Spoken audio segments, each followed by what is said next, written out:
Азыр кантчада келесиз? Мен неге талабын тартып атам? Мен наоборот сүйлөшпөй деле кетип калам. Экогөрмөнтө сүйлөшпөйм. Экогөрмөнтө сүйлөшпөй деле кетем да. Менин полномочиям эмес. Мен чече турган вопрос эмес. Бул укук коргоо органдары чече турган вопрос. Келесипсиз? Бул кишиге тартып атасыз.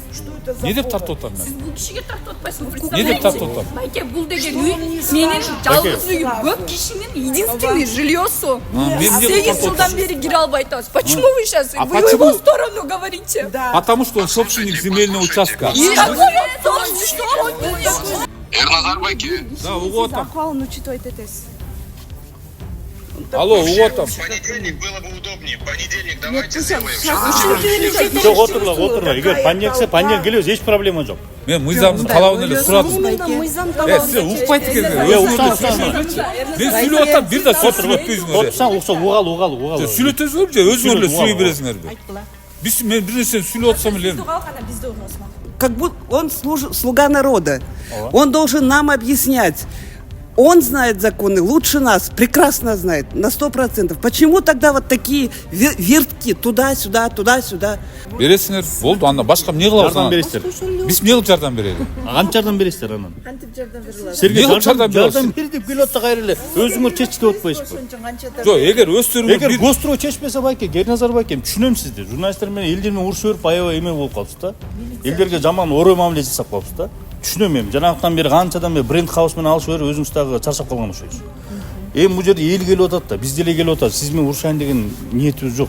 Могу элкин чечип берип коелучу, булар эмне болуп келет? Жок, сиз ошону кантип чечип берели деп элестетип Анан жол таппайсыз, мен билбейм ошону. Жок, менде акча жок да, туурабы? Мен журналист, мен билбейм. Акча каралбаган мендечи. Жок, байке. Маселеңерди мен барып силер менен договор түзө албайм. Мен эгер чече алсам, чечмекмин бул элдерди. Мен чече албайм, мен журналистмин да. Элдер да билбей атат эмне кылса. Сиздер айтып атасыз, это менин проблемам эмес. Чечип алалы деп. Где-то 90-й дольщик до сих пор ушу үйлөрүбүзгө кире албай турабыз. Өзүбүздүн күчүбүз менен салалы деп атабыз, бирок ушу жердин представителинен бизге препятствие болуп атат. Камчыбек Кыдыршаевичке да кайрылалы деп аргасы болуп калдык себептен башка жол калбай калды. Жердин ээси Исмаилов Манас деп айтты. Мамлекетке алыңыздар. Мамлекет өзүңүздөр ушуну кепилдик алсаңыздар, биз калган акчасын төлөп берип бүтүрө турганга керектүү. Анткени бул мындай карап көргөндө эң хан адам экен булчу. Кыйын адам экен негизичи. Бул бүтүк мамлекеттердин баарын сатып алган экен да. Мен коркпойм, бир Кудайдан корком, бирок мен ушундай ызамын да, ушунчалык жеткирди меничи. Мен мынакей 3-чү ай, 4-чү ай келген сайын 50 000 сомдон төлөп атам квартирагачы. 3 кызымды багамбы? Же мен ушул жерде жашашым керек. Өзүм болсо жашайт экен, бирок кайтип мен 3 кызды могу жерге киргизип жашайм. Бул жай башкача болуп баштады да. Эч ким сүйлөшпөйт. Канча РОВДга, ГОДга, ГКМБга бүт жактарга кайрылдык, бүт жактарга эч бир толук жок да негизичи. Канча болду иштеп атканда? 2 жылдан ашып калды. 2 жылдан бери иштейсиз. Самое первое, да, договор номер 1. Я уже 8 лет жду. Ушунчалык всемогущий деп ойлойм да ал кишини. Канча органдарга кайрылдык. Салып эксплуатацияга тапшырылбаган үйдү бүгүнкү күндө эксплуатация кылып атат. Ким буга уруксат берди? Биздер айттык, могунун мартең биздин каражатыбыз. Ооба сенин жериңе салынды. Бирок могунун мартең биздин каражатка салынды. Акылтап код. Анан бир жерин эме кылып койсоң, эме да бирдеке заявление жазып коюп, могу жерге кирип жүрдүм. Чыдап койгон адамчы. Аны өзү түшүнбөйт, келинчегимчи. Алдандың сен деп бана айтып сиз деген айтат. Уш кеткен нерсе болуп ушак келем мен. Бекер кылдым депчи. Ушул жерде мен жашашым керек 3 кызымды мен мына 2024 кайрылгам эч бир толук жок болот. Бүттүк мамлекеттин бардыгын сатып алган экен булчу. Исмаилов Манас сатып алган экен булчу.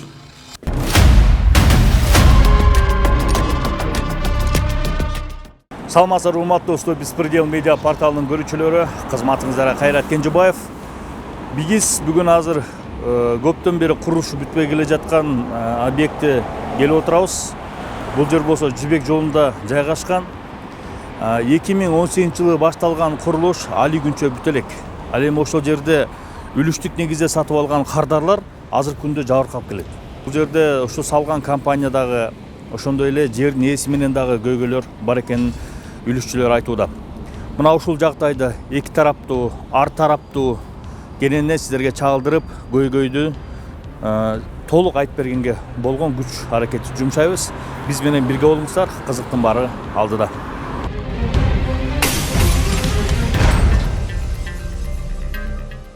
Өзүңүздү тааныштырып анан канчанчы жылы бул үйдөн квартира алдыңыз эле?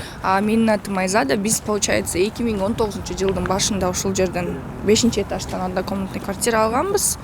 Негизи бул 2018-жылы котлован казылып, да, и салынып баштаган да. То есть получается азыркы учурда уже 8 жыл болуп калды.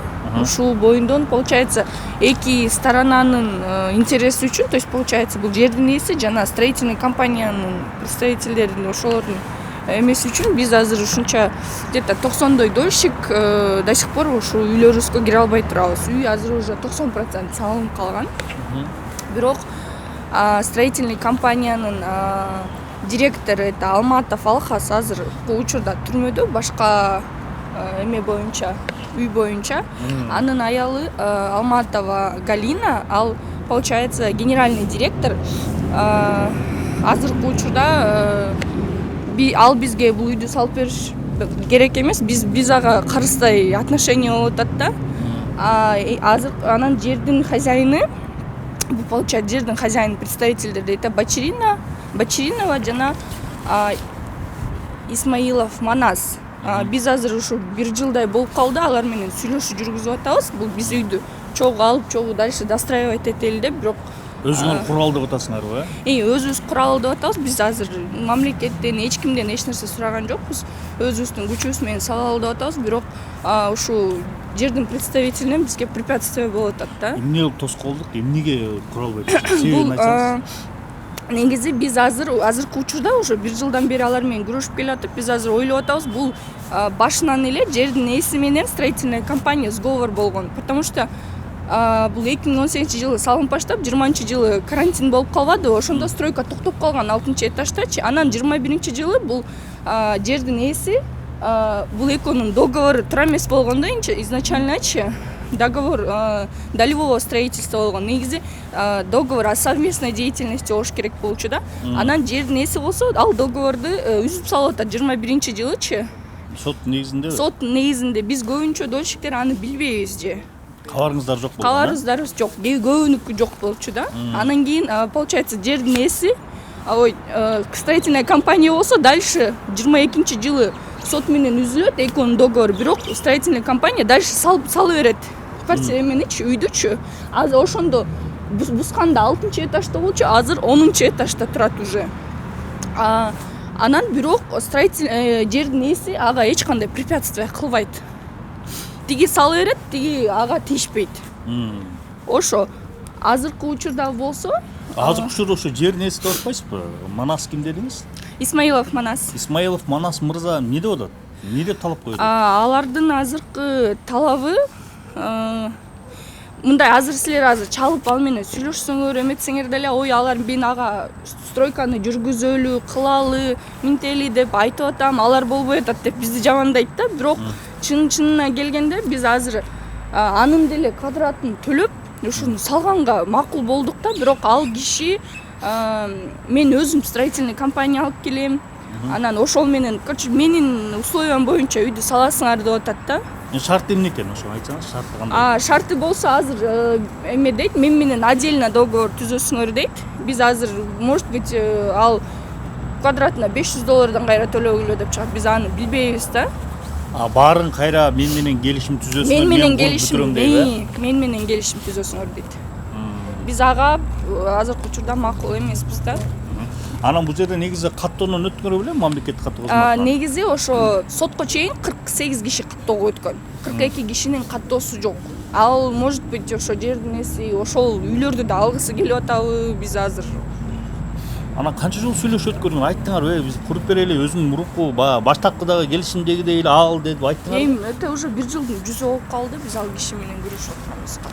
Потому что мындай деле логика менен караганда, если человек хотел бы достроить мунун баарын, ошондо эле макул мейли демек да. Бул болсо оттягивать этип атат да, уламчы тигин айтат, же кайра буну айтат, ушинтип эле баягы эле уже 1 жыл өтүп кетти да, ошентип жүрүп. Анан ортодо кылмыш иштери козголуп тергөөгө өтүптүр дейт, ошо эмне болгон тергөө? Биз, получается, мурдагы жылы Исмаилов Манаска заявление жазганбыз, препятствие кылып атат, заблуждение кылып атат деп, анткени ал болсо башка WhatsApp группа ачып алып, ал жактан ар кандай сөздөрдү жазып, ошо боюнча заявление жазганбыз. Ал заявление, получается, Свердловский райондон дальше ГУВДге кетти, Бишкекскийге, получается. Анан Бишкекский прокуратурага барды. Азыркы учурда биз ГКМБге кат аркылуу кайрылганбыз. Азыр ошо ГКМБда да иш жүрүп атат. Каралып атат, тергөө Каралып жүрүп атат. Исмаилов Манастын үстүнөн жазгансыздар. Ошол иш каралып атат, Исмаилов Манас, Алмантов Алхас, Алмантова Галина үчөө боюнча сговор деп жазгансыздар, э? Мисалы өзүңүз ошондо толук төлөп бүткөнсүзбү батирдин? Ооба, биз толук төлөп бүткөнбүз. Биякта көп эле где-то 90% баары төлөп коюшкан да. Толугу менен, э? Толугу менен төлөп коюшкан.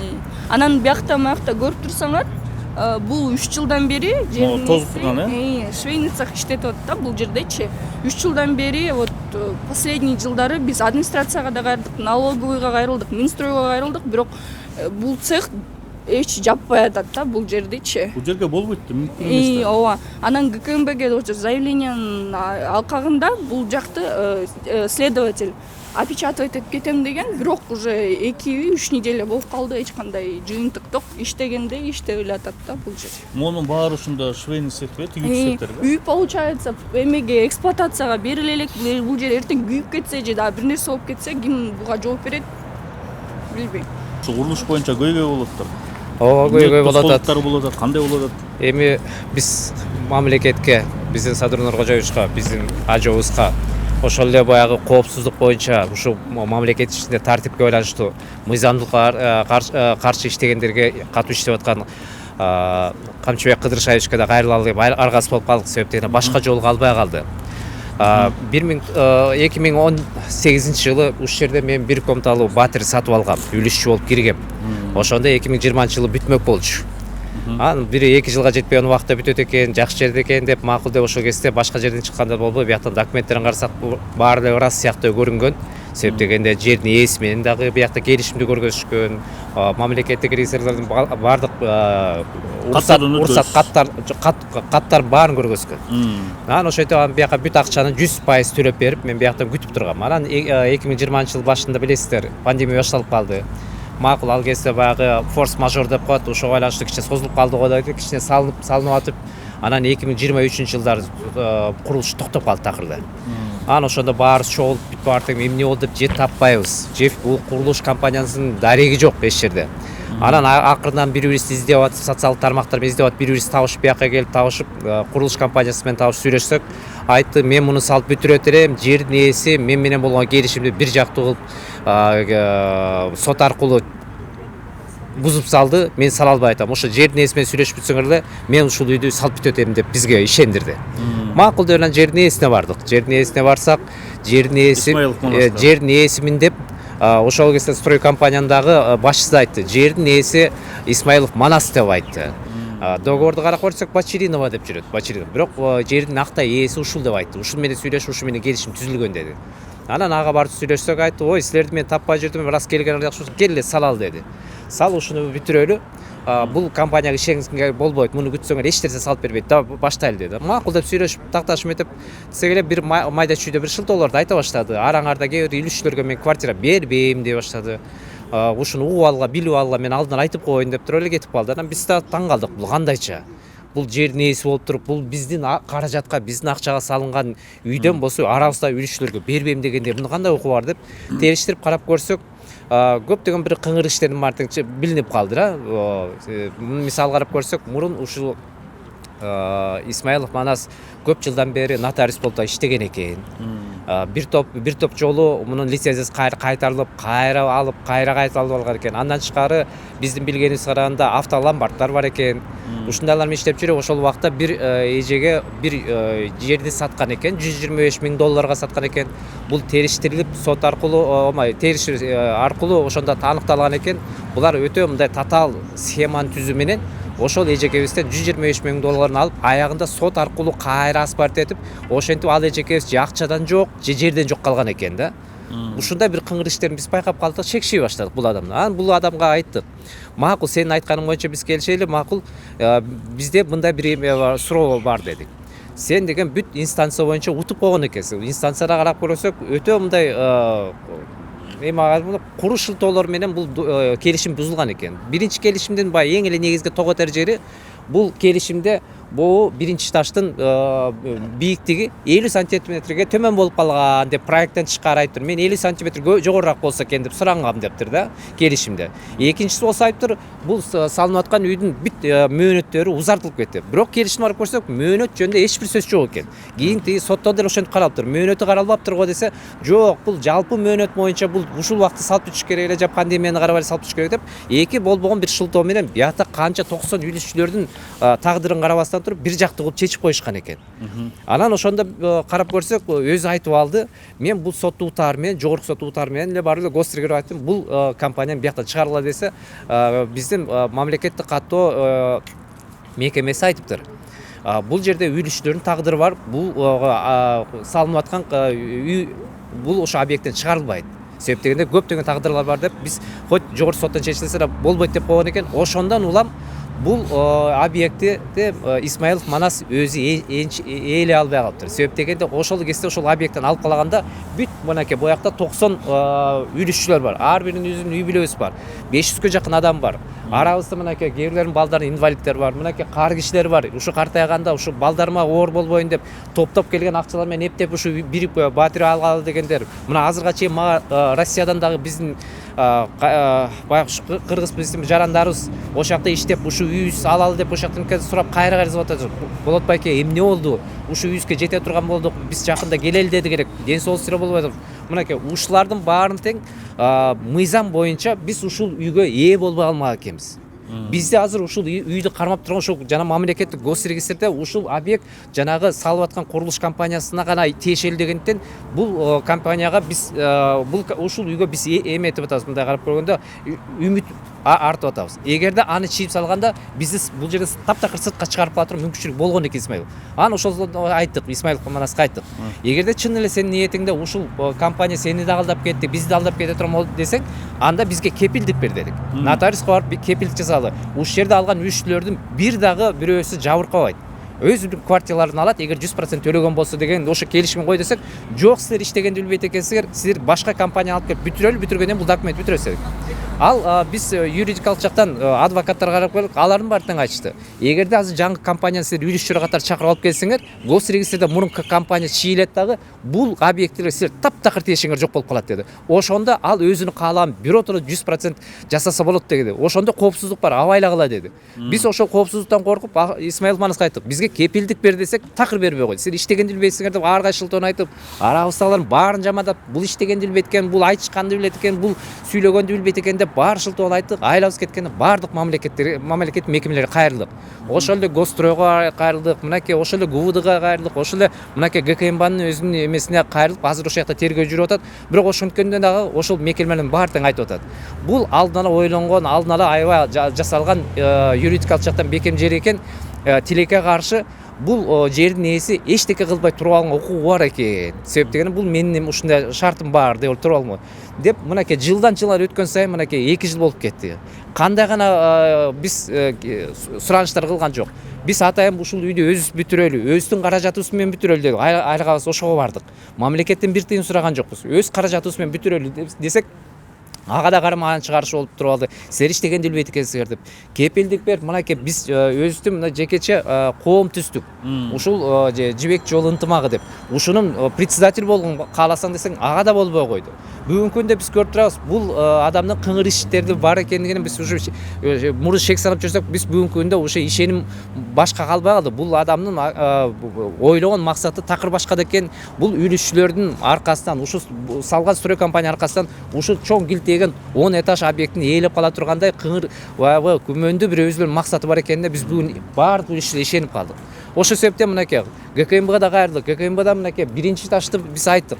Курулуп бүтүрүлөт бул үйдүн эксплуатация өткөрүлөк үйдүн биринчи ташы мынакей бул ошо Исмаилов Манаска тиешелүү болмок болчу, салынып бүткөн деген.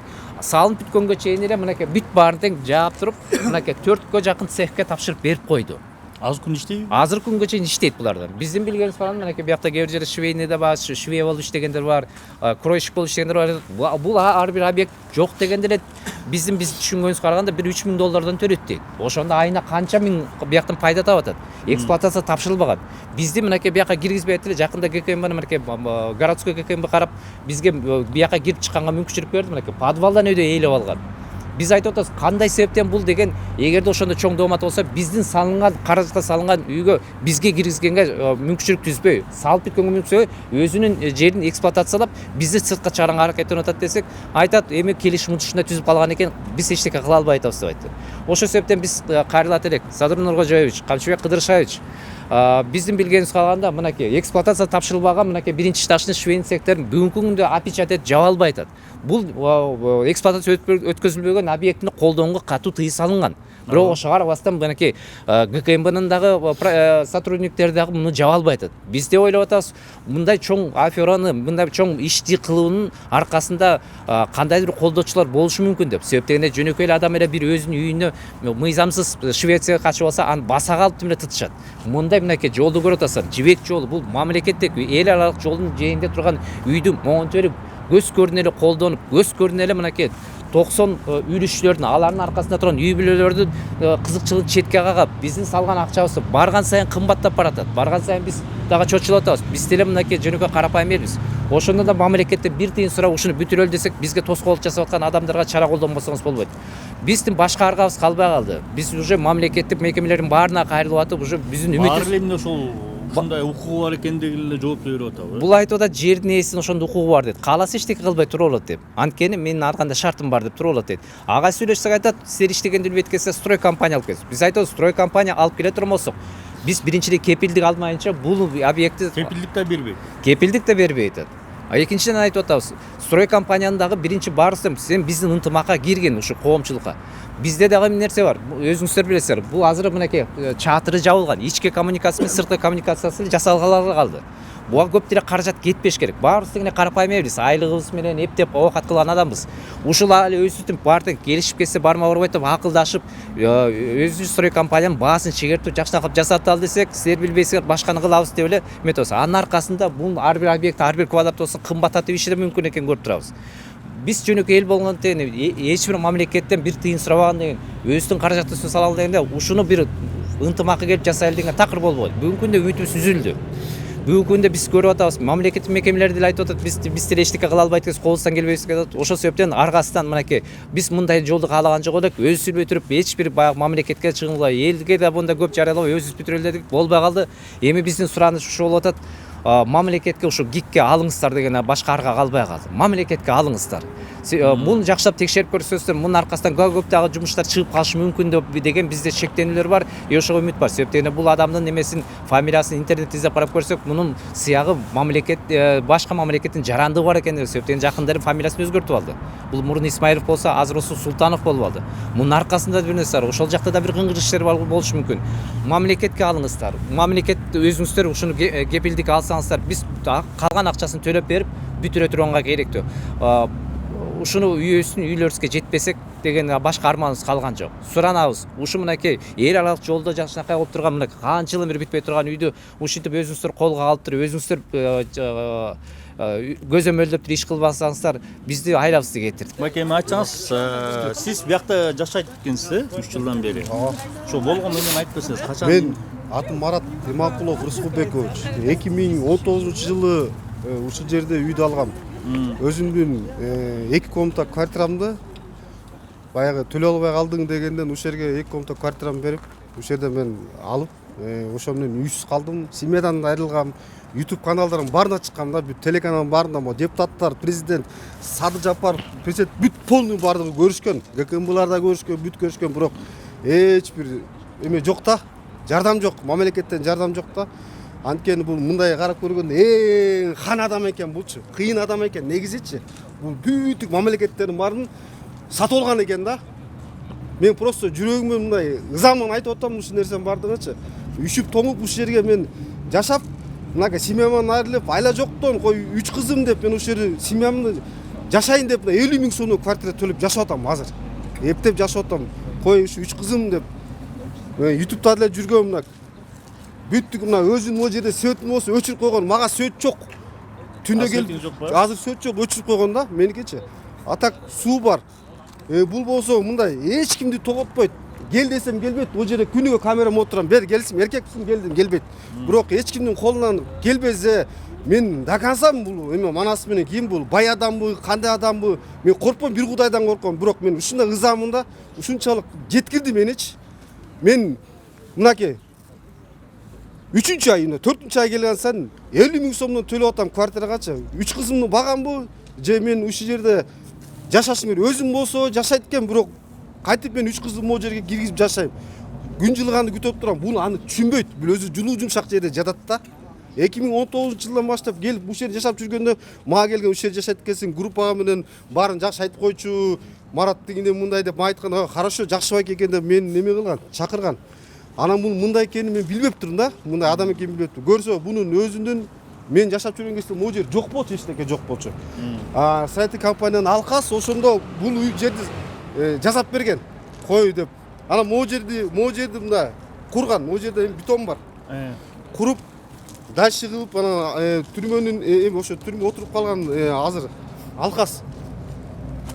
Мага айткан, Марат бүтүрөбүз депчи. Анан ал камалып кеткенден кийин бул жай башкача болуп баштады да. Эч ким сүйлөшпөйт. Канча РОВДга, ГОДга, ГКМБга бүт жактарга кайрылдык, бүт жактарга эч бир толук жок да негизичи. Могу жерге сыртка да чыктым, плакатымда чыктым. Эч бир негизи жардам жок да. Мен мамлекеттен бир гана суранганым эле ушул менети менен алган үйүмдү мынакей мыйзамда деле жазылып турат го, Конституцияны сыйлайм. Негизи 114 берене бар экен. Ошол жерде жазылып турат. Кичеке балдардын, кыздарыңдын бепилдигин, жашоодон кара деп урматтуу Садыр өзүңүз Конституция жазылган экен ошол жерде. Ошол негизинде мыйзам чегинде бир мамлекеттен жардам сурайлы, өзүмдүн күчүм менен кылайын десем эч кимден жардам жок да. Депутаттар да кетти, бардыгы кетти, эч кимдин колунан эчтеке келбейт. Бай бул хан да. Урматтуу Качыбек Ташиев, сизден суранат элем. Опук да мына бул эң кыйын хан бул, хан. Ачык эле айтам, эч кимден коркпойт. Мына камерада отурат, караага отурат камерадачы. Эч кимден коркпойт. Канча жол сүйлөшөм. Канча айтам, мен 3 кызым бар, мынакта жашайын десем дагы сөт өчүрүп коет. Мына сетти култап койгон тетна жерден. Мага сөт жок. Азыр иштеп атабы бул швеялар? Швен могу жер жабылды. Могу жер жок, буяк жабылды. Буяк жабылды, э? Ооба. Могу жер иштейт, могу жер иштейт. Могу жер иштейт. Үчөө иштейт.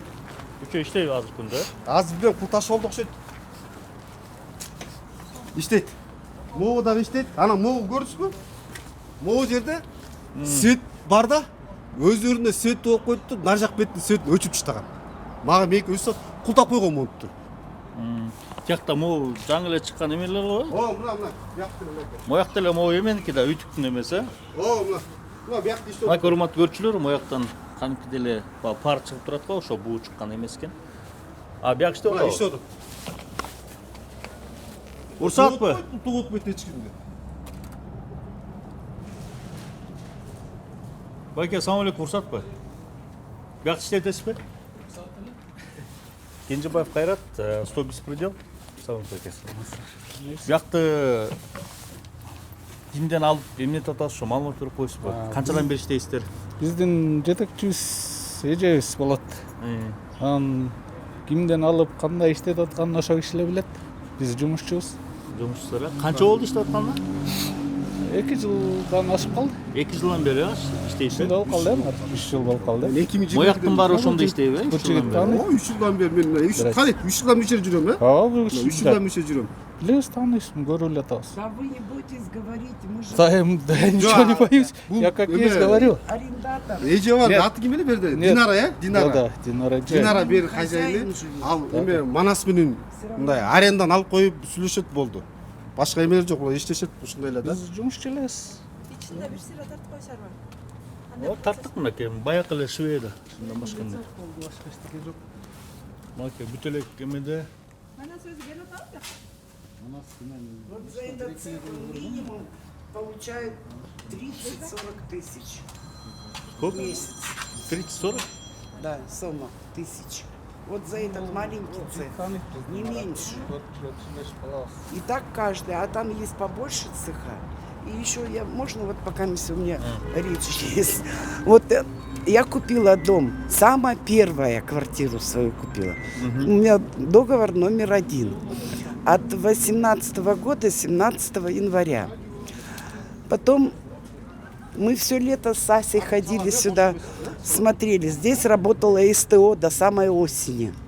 И только в ноябре они выкопали котлован, потому что Манас не освобождал площадь. Это, считай, 10 месяцев мы потеряли.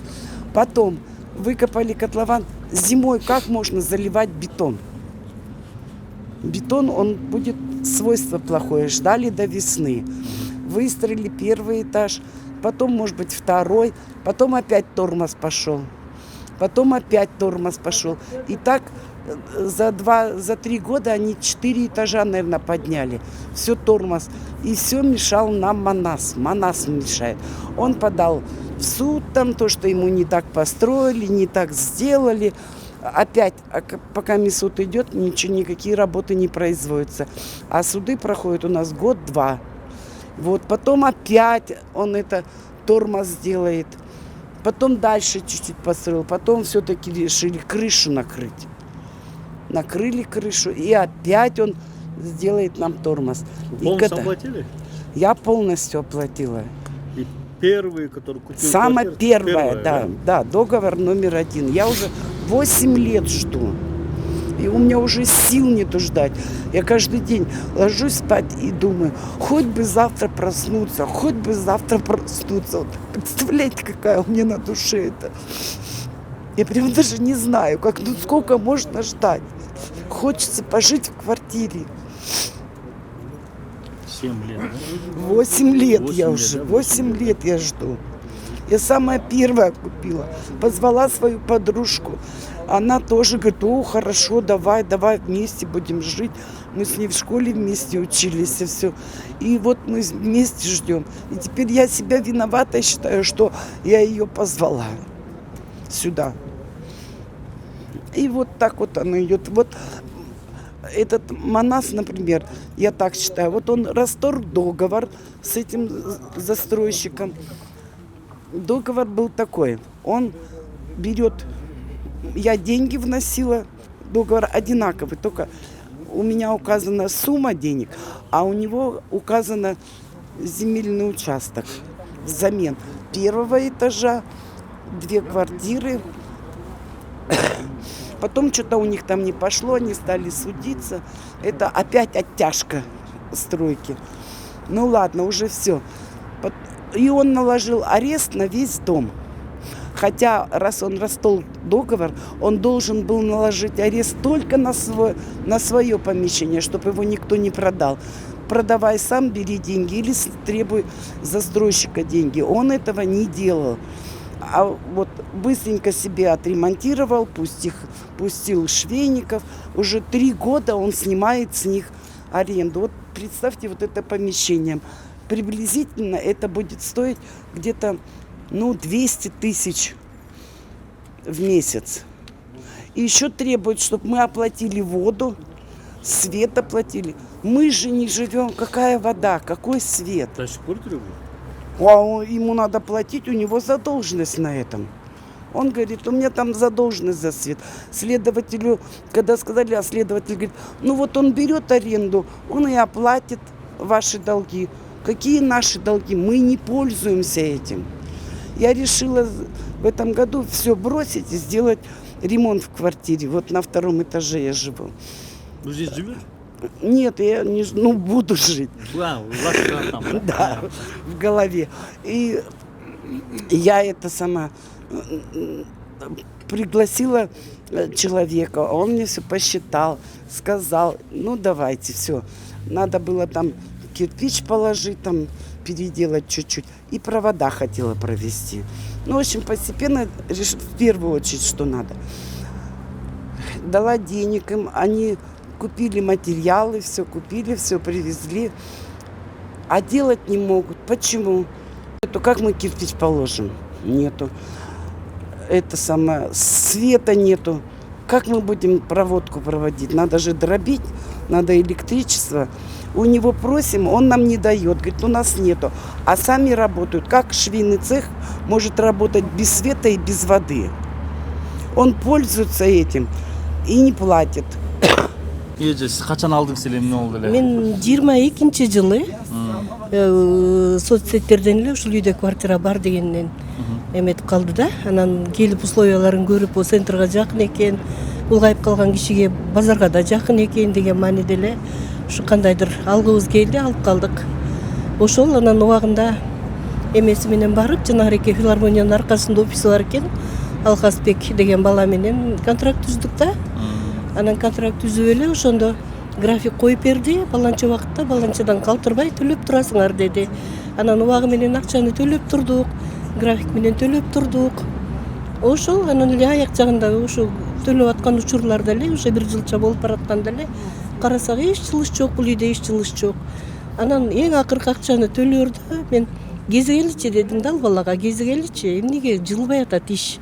Бизге сатып атканда айткан 20-жылдары жанагы пандемиянын эмесинен бул жерди мен кура албай калдым, токтоп калды иш. Мына эми жандандырам, 23-жылы эже киресиңер деп ошенткен да. Анан киргиде эмес, алга совсем эле токтоп калды го иштериң деп ошентсе эже эч эметпегиле, мен улам барып бир ишти жасабаймын, акчанын баарын топтоп туруп бир киремин дагы 23-жылы сөзсүз кирип кетесиңер бул үйгө деген да. Анан ушул үйдө аларда айылда үйүм бар болчу, өзүмдүн эми талаада жашаган жокмун, өмүр бою иштедим дегендей. Ошол үйдү сатып, ушул үйгө власть эткенмин да. Анан кайра бияка жакыныраак болуш үчүн ушул шаарда канча квартирада жашап жүрдүм, себеби студент неберелерим бар. Ошол андан кийин эле кандайдыр жерге келип эле карап коюп кайра кетебиз. Анда даже дольщиктер бири-бирибизди таанычууда эмеспиз. Анан издеп көрүп эле кимден сурарыбызды билбей калдык да. Тиги жерден офистен көчүп кетип калды, дайынсыз калдык да. Анан эле ушул үйдү тегеренип эле келип кетип жүрө бердим, олардан карап жүрүп эле. Ушул үйгө жакындаган киши болсо эле, сен дольщик эмессиңби случайно деп сурап калышымын да. Ошол ошентип жүрүп эле анан кандайдыр ушу табышып калдык. Ошондон бери карай эч жылыш жок. Анан мен делем саясаттан алыс адаммын, бирок менин эмем боюнча, түшүнүгүм боюнча ушул жердин ээси жанагы Исмаилов Манасбек деген киши экен. Ал кишини деле көрдүк, нечен жолу кезигелик, сүйлөшөлүк деп ошентеди. Түнкү саат 10-11 чейин мен силердин документтерге, силердин условия менен кол коюп берем деп, эмелерге чейин сүйрөп жүргөн күндөр болду. Жанагы нотариустарга, госнотариустан кол коюшалык деп. Кийинки элеңде ошо сууктун күнүндө ошону ичип жүргөн күндөрүбүз да болду. Анан ошол эми ушуну балдарыма өткөрүп берип коем деген үмүт менен алдым эле. Үмүтүм ташкап кала турабы деп корком. Колумдан эчтеке келбейт. Анан мындай уга келсем, ушунчалык всемогущийби деп ойлойм да ал кишини. Канча органдарга кайрылдык, районный отделге, ГУВДга кайрылып эле келип атабыз. Барсак эле, ой, жакшы. Мындай ишти биз колго алабыз, мындай ишти биз бүтүрүп беребиз. Мындай ишти текшериш керек, мындай ишти бүтүрүш керек. Биз эл менен деп жооп беришет да. Анан эле бизге арызга сүйүнгөн тийден кол коебуз, жаз дегенде жазабыз, кол коюп беребиз. Анан эле жым-жырт, баягы жым-жырт, ушунчалык всемогущийби деп ойлойм да. Анан эми ал жалгыз кишинин колунан эмне келет эле? Баягы азыр крыша деген бир балий сөз чыкпадыбы? Ойлойм, бул кишинин колдоочусу чоң болсо керек деп ойлойм. Анан биле келсек, даже бул киши доверенность менен жүрөт экен. Бул жердин ээси, ошонун энеси Байчеринова деген аял деп угам мен. Ошентип эле анан жүрөбүз. Болгон акчабыздын баарын ушул жерге коюп эми мен же балдарыма ушунчалык сүйүнчүлөп айткам, үй алып бермей болдум мен силерге. Өтөрүм деп силерге калтырып кетем деп. Эми же үйүмдөн жок, же балдарымдын ишеничинен жок. Же акчамдан жок да. Ошентип эле анан эми Алхасбекти азыр эмеде жатат деп угабыз да. Ал жатканда эмне? Жатканда условия менен жатат деп угам, даже билбейм аяктын условиясы эмне экенин билгим да келбейт, бирок жата берет, жатат, ал чыгат дагы мына я за своё отсидел деп айтат деп угам. А бул болсо мен даже үйлөрдү берем, берчү кишиме берем, бербеске бербей коем деп айтат имиш. Ошо корком, үйдөн кол жууп калабыз деп корком. Болгону бир аз бу чуркай турган балдарга инициативный группа деп шайлап алып чуркагылачы балдар. Колуңар жеткен жерге, бутуңар жеткен жерге басып барып көргүлөчү. Неужели биздин укугубузду, биздин ишеничибизди коргоор адам жокпу? барган жерибизден да мынакей бүтүрөбүз дешет. Силер өңдү балдарга силер канча сүйлөдүк ушул жерге зылдап ыйлап. Анан эле баары эле бүтөт, бул иш бүтөт. Бийлик эмне эле эмесилер жакта укук болуш керек деп айтат да анан эле бирок аягы чыкпай келатат бул ишибиздин. Ошол өзүң аябайт олуптан жаман ыйлагым келип араң эле туруп сүйлөп атам. Ошол дагы мен айтайын. Эми биз бийликтен суранганыбыз эле ушул жерден бизге карап көрүп бийлик закон ченеминде, закон чегинде карап берип өзүбүз ушул үйдү куруп алууга мүмкүнчүлүк түзүп берсеңер эле деген. Неужели жана эмеге Манасбек деген кишиге неужели управа жок деп ойлойм. Неужели ошого кандай деп айтат кыргызча? Неужели ошону теске салып бул мындай тигиндей мындай болуш керек деп койгонго юридикалык эмеси жокпу? Барган жерибизде эле басып коет имиш, барган жерибизде эле анын сөзүн сүйлөп калат имиш. Ошентип эле келатабыз балам. Анан болгон ошол эле менин айтарым деген. Еще одно предложение. Вот насчет того, что вот я купила первое, да, у меня в договоре написано 10-этажный дом. А потом поменяли 9 сделали. А потом он решил, он говорит, застройщик говорит, что тогда газ не разрешали выше 9 этажа поднимать, поэтому убрали 10 этаж. А сейчас уже можно, уже и 13 поднимают газ и все. И поэтому он выстроил этот 10 этаж. Вот такие еще дополнения. И еще, знаете, вот как только не обратиться, вот мы обращаемся, пишем заявление, вот столько подписей ищем, да, а он только сказал, все, без всякого заявления уже следователи меняют, штрафуют или еще что-нибудь вот такое вот. Почему-то у него доступ к ним спокойный, без заявлений, а мы пишем вот год. Бегаем, плачем, и все равно да, без и все равно без.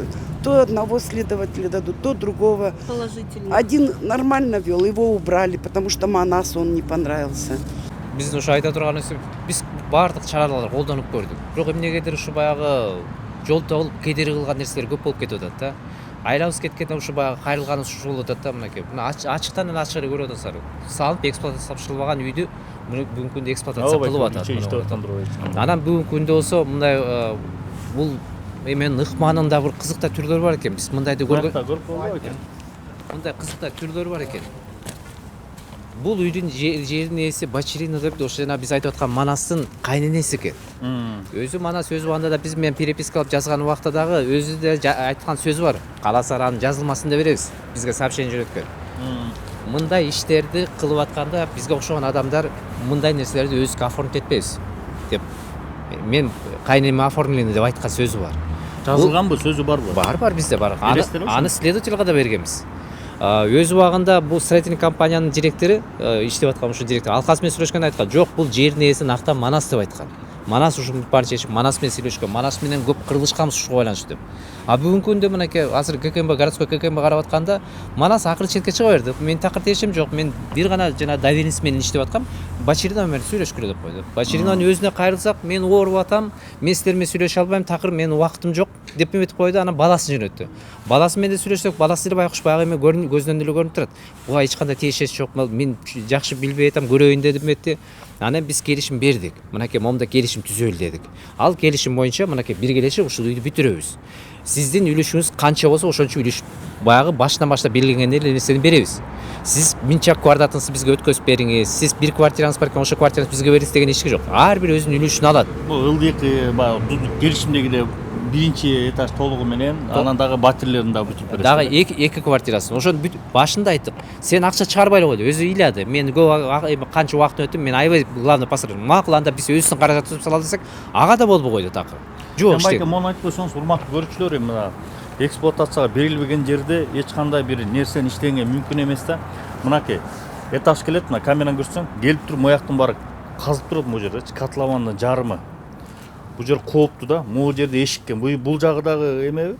Ооба, швейцектер бар тем. Ар жагынан кечинде адам түшүп кетсе, адам өмүрүнө кооптуу жагдай жаралса, онун баары мындай аябай кооптуу да, мисалы карагандан да адам кулап да кетиши мүмкүн.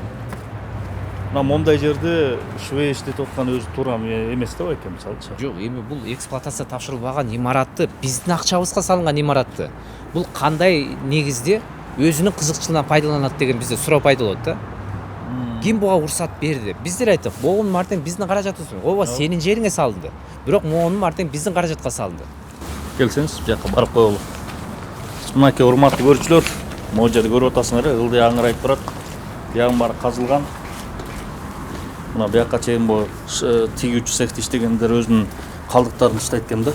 Мынакей бул жагында көрсөтсөң, буягы да казылып турат. Мындай жерде эксплуатацияга колдонуунун өзү мыйзамсыз нерсе да.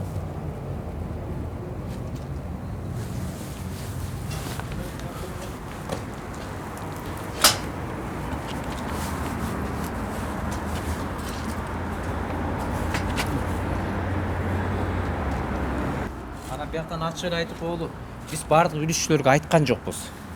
Себеп дегенде бул ушундай сиздер келесиздер, кем болосуздар деп атайын айткан жокпуз. Себеп дегенде арасында кээ бир адамдар болуп атат, алдын ала айтып коюп, бияктын эшигин жаап коюп киргиздирбей, жол тогулган көп бизде моменттер болгон да. Алдын ала айтпаса ошол үлүшчүлөрдүн арасында дагы тиги тараптын талашкандары барбы? Себеп дегенде бул бал тилге салып айтып атпайбы? Булар силердин башыңарды айлантып атат, булар иштегенди билбеген акмактар экен. Ушул акмактардын аркасынан үй бүтпөй атат деген эме. Биз айтып атабыз, макул биз акмак болобуз. Кепилдик эле берип кой бизге. Баарыбызга бирдей кепилдик бергин. Биз так ушу келишимди түзсөк, ага макул болбойт. Анан кээ бирлер чынын өзүңөр түшүнөсүздөр. Арабызда мынакей билимдүүсү да бар, билими жоктор да бар, юристтер да бар, юрист билбестер да бар. Бирок ошол эле баягы пенде экенбиз. Кичине бал тилге салып айтып койсо ишенгендер бар экен, ошол биздин айтып аткан, жазып аткан нерсени сөзбө сөз жеткизип коюшуп, анан бияка кээ бир учурда ушинтип кирели дегенде кирдирбей жаап койгон моменттер көп болгон да. Ошондо жол болбосо биз баягы чакан эле адамдарды чакырдык. Биринчи силерге ушу объективно сүрөткө тартып көргүңүздөр, байкап көрсө. Кааласаңыздар, эртең десеңиздер, эртең айтабыз, баарын чакырып келебиз бул жакачы. Байке, мүмкүн болсо жана жашап аткан байкенин болот бекен, батирине чыгып көрбөйлү, Аякта жашап аткан адамдар бар экен. Урматтуу көрүүчүлөр, ошол байкенин батирине чыксак. Азыр ушул жашап аткан байке бар экен. Байкенин батиринен чыгып көрсөк да. Байке, жүрүңүз көрөлү сиздикине. Жүрүңүздөр ба. Кечиресиз, атыңыз ким? Кайрат. Кайрат мырза, мындай да. Бул элени 2 жума мурун эле бизге доступ берди. Ага чейин доступ. Ага чейин жок беле, Жаап киргизчү эмес да бизди. Биз швейниктен чыкканда киргенде эптеп кирип калдык. Ол жерде Кайрат калбайбы?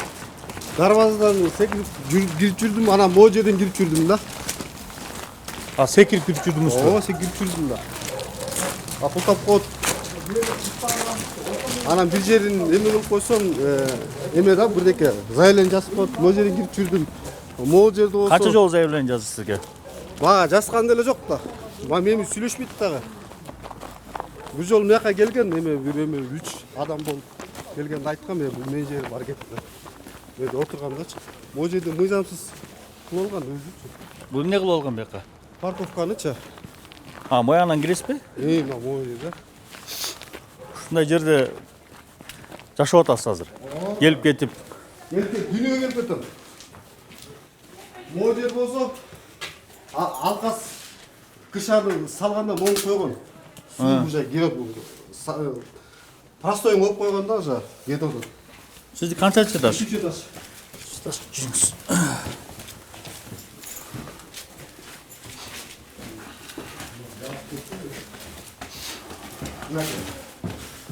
Суу тоңуп аткан туруп эми кышында кыйын болот го бияк.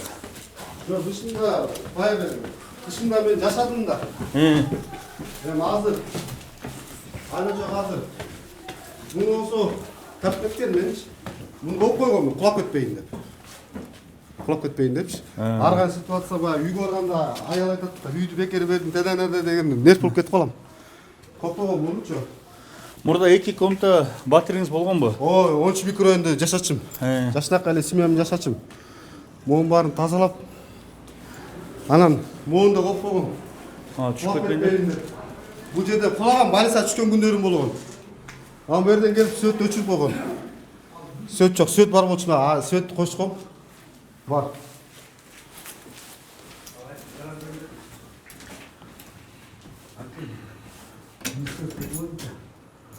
Эшиктерди өзүбүз коюп алганбыз.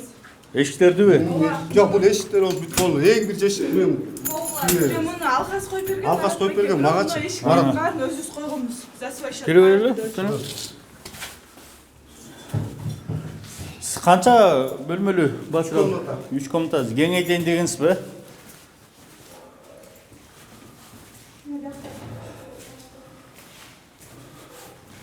Мынакей. Болды, монтаж кылгам үйдүчү. Анан шабакка даярдагам.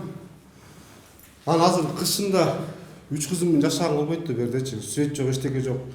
Анан ошо марттарга чейин, күн жылыганга чейин чыдап турайын деп атам. Майла жок 50 миң сом төлөсөм дагы ошол 3 кызым мынакей. Амина мына эле жалгыз келем, жиндолозуң отурасың. Чыдап койгонга депчи. Аны өзү түшүнбөйт келинчегимчи. Алдандың сен деп анан артең сиз деген айтат. Ушкет келип нерс болуп ушак келем мен. Бекер кылдым депчи. Качерге жатып аласыз келгенде?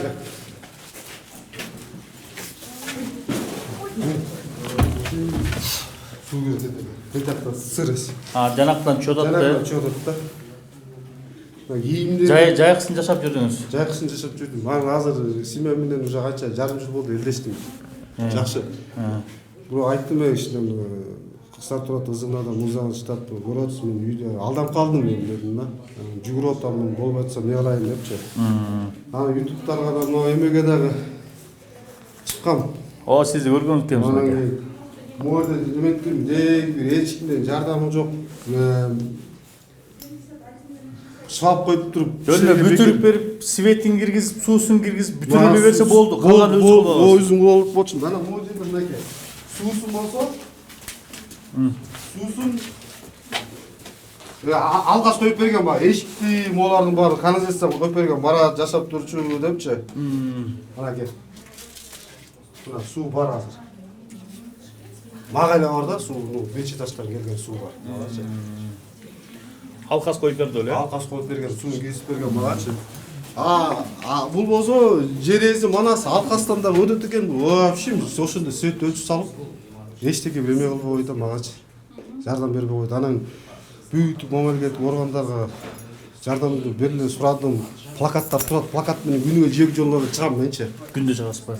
Чыгып жүрдүм. Бул плакаттарга болсо, мына молулар болсо, бул дүйнө эменики. Экинчи этажда Манастын үй 2 комната, 2 үй квартирасы бар. Анан ошого алкас коет. Өзү келгенде ошо кабинет кылат. Анан түнө келип биздин документтин баарын урдап кетет. Ким? Манас Исмаилов келип урдап кетет. Анан мен биякта элдер айтат, Марат документтер жоголуп кетет, үйүңө киргизип койчу деп. Мен түндө келип документтердин баарын биякка киргизип койдум. Полный. Анан турат. Бүт жана мебель, себелдерин бардыгы мынакей. Столдорунда чейин турат, могу жерде мынакей.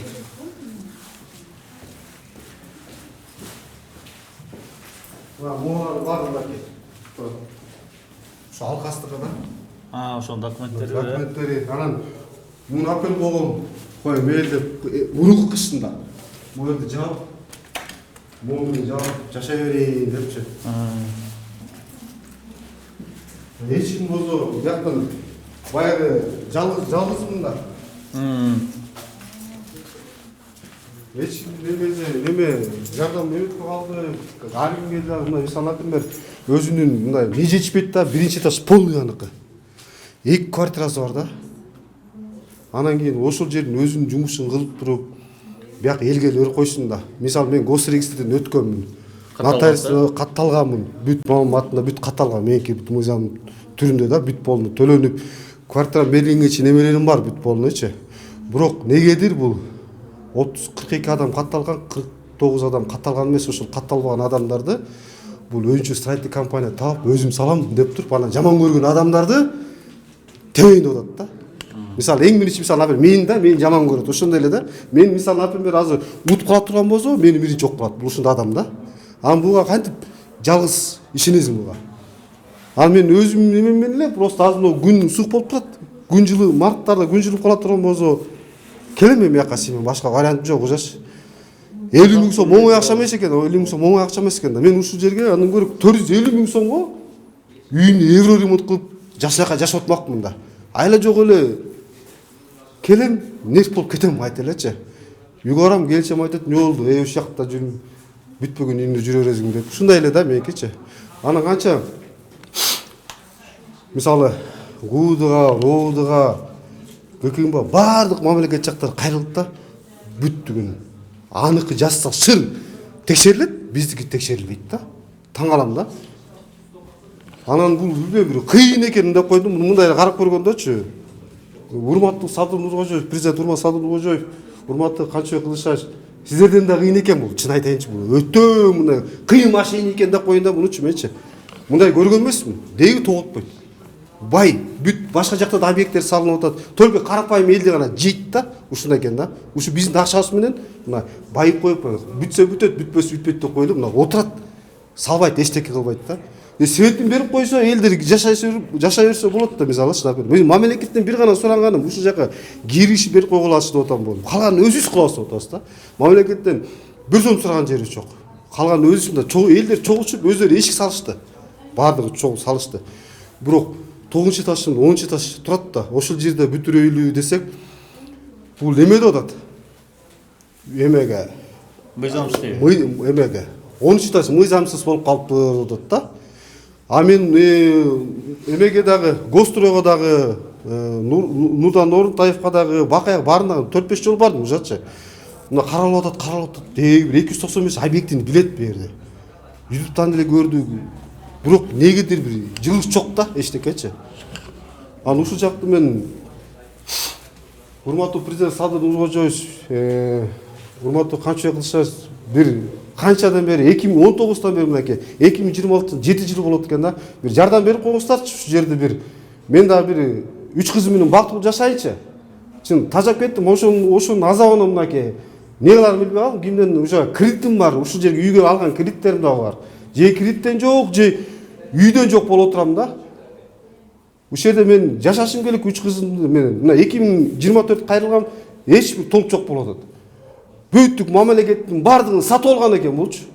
Исмаилов Манас сатып алган экен булчу. Ошону сурап кетем, жардам берип коюңуздарчы мага. Мына ушунча эл кыйналып атат бедечи. 90 адамдын 400 адам кыйналып атат да. Эч ким кыймыл жок болуп атат да.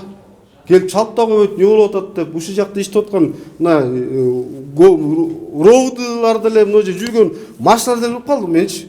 Байке кире албайт экен, киргизип болду. Милиция киргизет, бирдеке кылып койгулачы, жок эчтеке кылышабыт эч кимчи.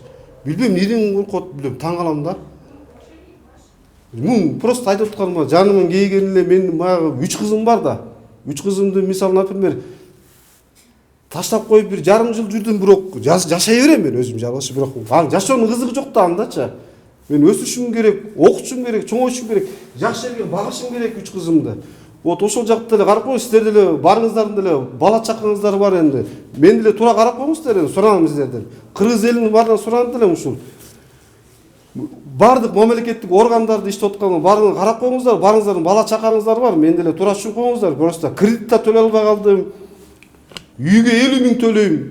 Багам баларды же кандай болуш керек түшүнбөй калдым ушачы. Мынакей мен жакын деле бир жума мурун эле келип нерв болуп кетип акча төлөй албай калдым, 50 000 сом төлөй албай калдым. Эпте 30 000 сом төлөдүм, 20 000 сом тапып кайта урушуп кетип, кайта нерв болуп кетип, дагы Кудай сактап мен 10 этажга чыгып кеттим да, 10 этажга чыгып кеттим да. Плакатым чыгып кеттим, просто мен өзүмө ишене албай калдым. Ишенбесеңиздер, көрөсүздөр, мен турат ушул жердечи. Плакат мененчи, же бир мамлекет карабайт да, менчи. Келип да койбойт, сурамайт, мен просто чында баягы мен налогун төлөп аткандан кийин, бүттүк нерсени бар, мыйзамдуу түрдө кылып аткандан кийин мамлекет дагы мындай карапайым элди карап коюш керек да. Мыйзамда деле бар да, мыйзамды карап коюш керек да. Эмне болот, бул ким деген адам? Урматтуу Камчыбек Ташевич, сиздин колуңуздан келет да, ушуну бир карап коюңузчу. Канча жолу арыз жазам, жетпейт, сиз жакка жетпейт да. Жумушуңуздун жаныңызга деп барайын деп, бирок чын алга мен пока жете элекмин, просто карап коюңуздарчы. Бул эси колуңуздардан келбей турган болсо, билбейм эмне кылыш керек бул адам мененчи, бай адамдычы. Хан да булчу. Жанды кейитөрдүм, ачык айткандачы. Мына үшүп тоңуп сыста жатам да.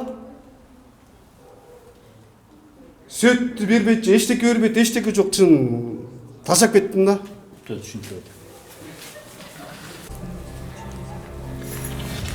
Урматтуу көрүүчүлөр, азыр ушул Исмаилов Манас деген могу жердин ээси делип аткан, ошондой эле жер катталган Бачиринова аты ким? Жамиля.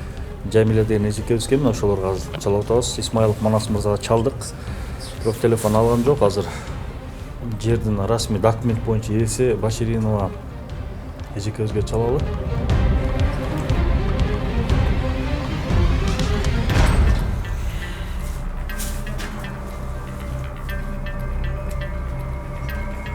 Бекзат деген. А бухгалтер обращение кылышың болуп да слышишь? Ооба, конечно.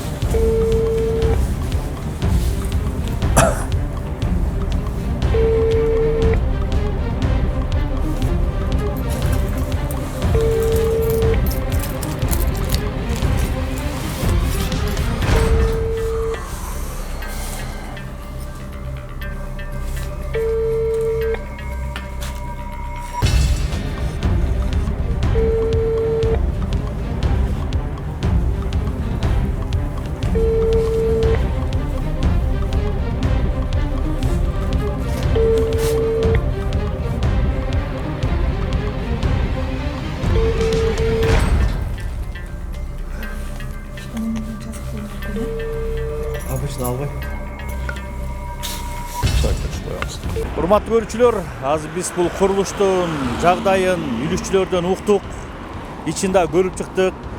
Жана иштеп аткан тигүүчү цехтерди да көрдүк. Бирөөсү иштеп жаттыр, азыр ичинде тартып алдык. Ал жакта иштеген адамды да көрдүк. Эми бир катар суроолорубуз бар бул курулуш министрлигине. Биргеликте үлүшчүлөр менен бар, ошол жактан дагы бир катар суроолорубузга жооп алганга аракет кылабыз. Бизди акмалап туруңуздар.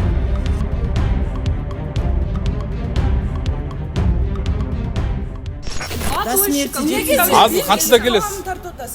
Мен эмнеге талабын тартып атам? Мен наоборот сүйлөшпөй деле кетип калам. Экогөрмөнтө сүйлөшпөйм. Экогөрмөнтө сүйлөшпөй деле кетем да. Менин полномочиям эмес. Мен чече турган вопрос эмес. Бул укук коргоо органдары чече турган вопросу. Келесизби сиз? Бул кишиге тартып атасыз. Не деп тартып атам мен? Сиз бул кишиге тартып атпайсызбы? Не деп тартып атам? Байке, бул деген үй менин жалгыз үйүм, көп кишинин единственный жильёсу. 8 жылдан бери кире албай атабыз. Почему вы сейчас в его сторону говорите? Потому что он собственник земельного участка. Эрназар байке. Да, угуп атам. Акыбалын учитывать этесиз. Алло, угуп атам. В понедельник было бы удобнее. Понедельник давайте сделаем. Жок, отурула. Эгер понедельник келебиз, эч проблема жок. Мен мыйзамдын талабын эле сурадым. Сиз укпайт экенсиз. Мен сүйлөп атам, бир да сөз сүйлөтпөйсүңөр. Отурсаң укса, угал. Сүйлөтөсүңөр же өзүңөр эле сүйлөй бересиңерби? Мен бир нерсени сүйлөп атсам эле. Как будто он слуга народа. Он должен нам объяснять.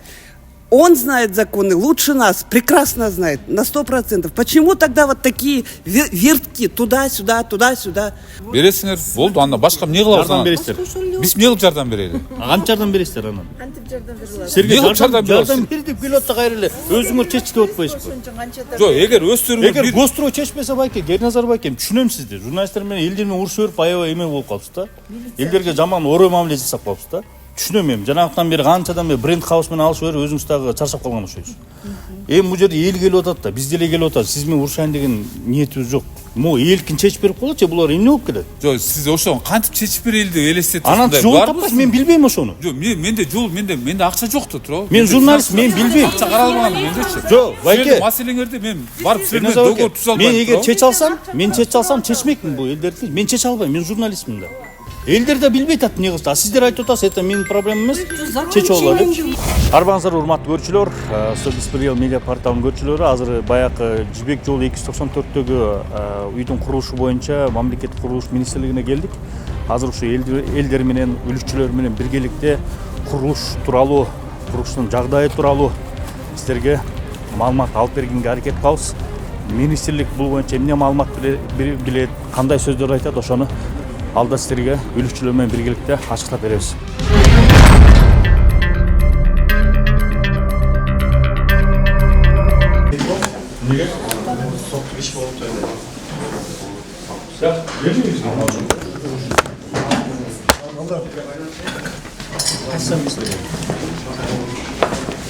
Жок, бияктан өкүл чыксын да.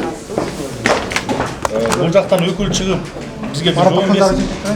Кантип бизде роодого ким жолдоп атат антип? Сот күткөн болсо кантип роодого бизге жүк? Чыгып бир расмий өкүлү жооп берсин, элдер менен жоксун.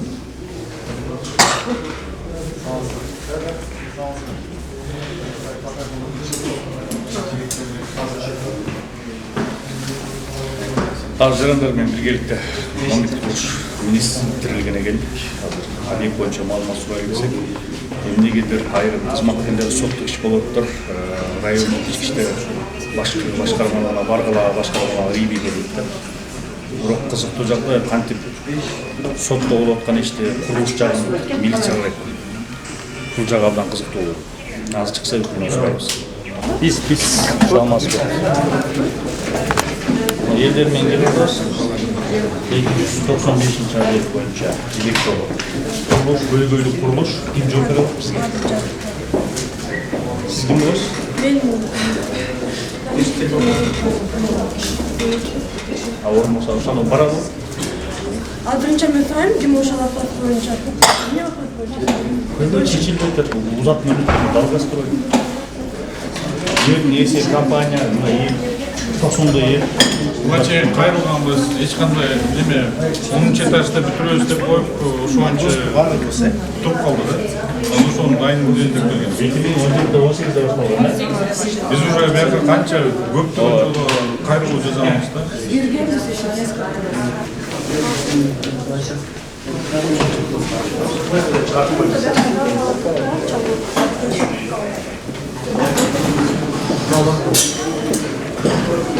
Азыр буяка жыйындар залына киргизип, чечилип жетекчилер келип, суроо. Кайрат Кенжебаев. Кенжебаев? Пилотсоз элдер менен сиздерге. Көйгөй баягы. Канакей собственник земельный участка. Да, ар кимдер өзүңөрчө лебез, шука, рак боло бербестен чогуу келбейсиңерби? Келбейт коюп. Андай ал келсе силер келбейсиңер. Силер азыр звонить эткилечи азыр. Чалып көрүңүз. Азыр көзүнчө чалып көрүңүзчү. Жок, сиз чалбай эле болуңуз, экөөңөр сүйлөшпөйсүңөр туурабы? Да, кимдер бар? Телефону өчүккен албай атат дешүү. Ой, мындайды албай койбойлу, ал деле ушул жерде жүрөт. Канакей алар бизге кошулбай атат, бизде мындай кылып атат, тигиндей кылып атат деп. Аны чакырып туруп бизди монтип кошуп коюңуз да. Ал деген биз барган жака барбайт. Мен айттым, а? Мен ошондой айттым. Алло, здравствуйте. Алло, Манас, салам алейкум. Алейкум салам. Бул мен Эрназар, Минстройдон, ГАСК. Кандайсыз байке? Жакшы, рахмат. Мага мынакей могул жерде бүт дольщиктер келип атышат да, азыр телевидение менен келиштир. Келсиңер бияка байке. Бияка келбейсиңерби, чогуу отуруп чечишейли да. Ар кимдер келип алып ар нерсени айтып эле, эчтеке вопрос чечилбей эле, кайра эле все затягивается. Если решаемый вопрос, давайте сядем, дружно отуруп чечели да, бир тарапка отургула дагы, чечкиле маселени. Байке, биз жок деген жокпуз. Мы когда-то что ли отказывались, что ли? Вот именно, тишина, я пожалуйста. вам объяснял же, один человек только мешает, вот провокатор, там, Алмаз его зовут, и все.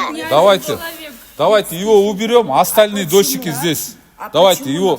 Без проблем.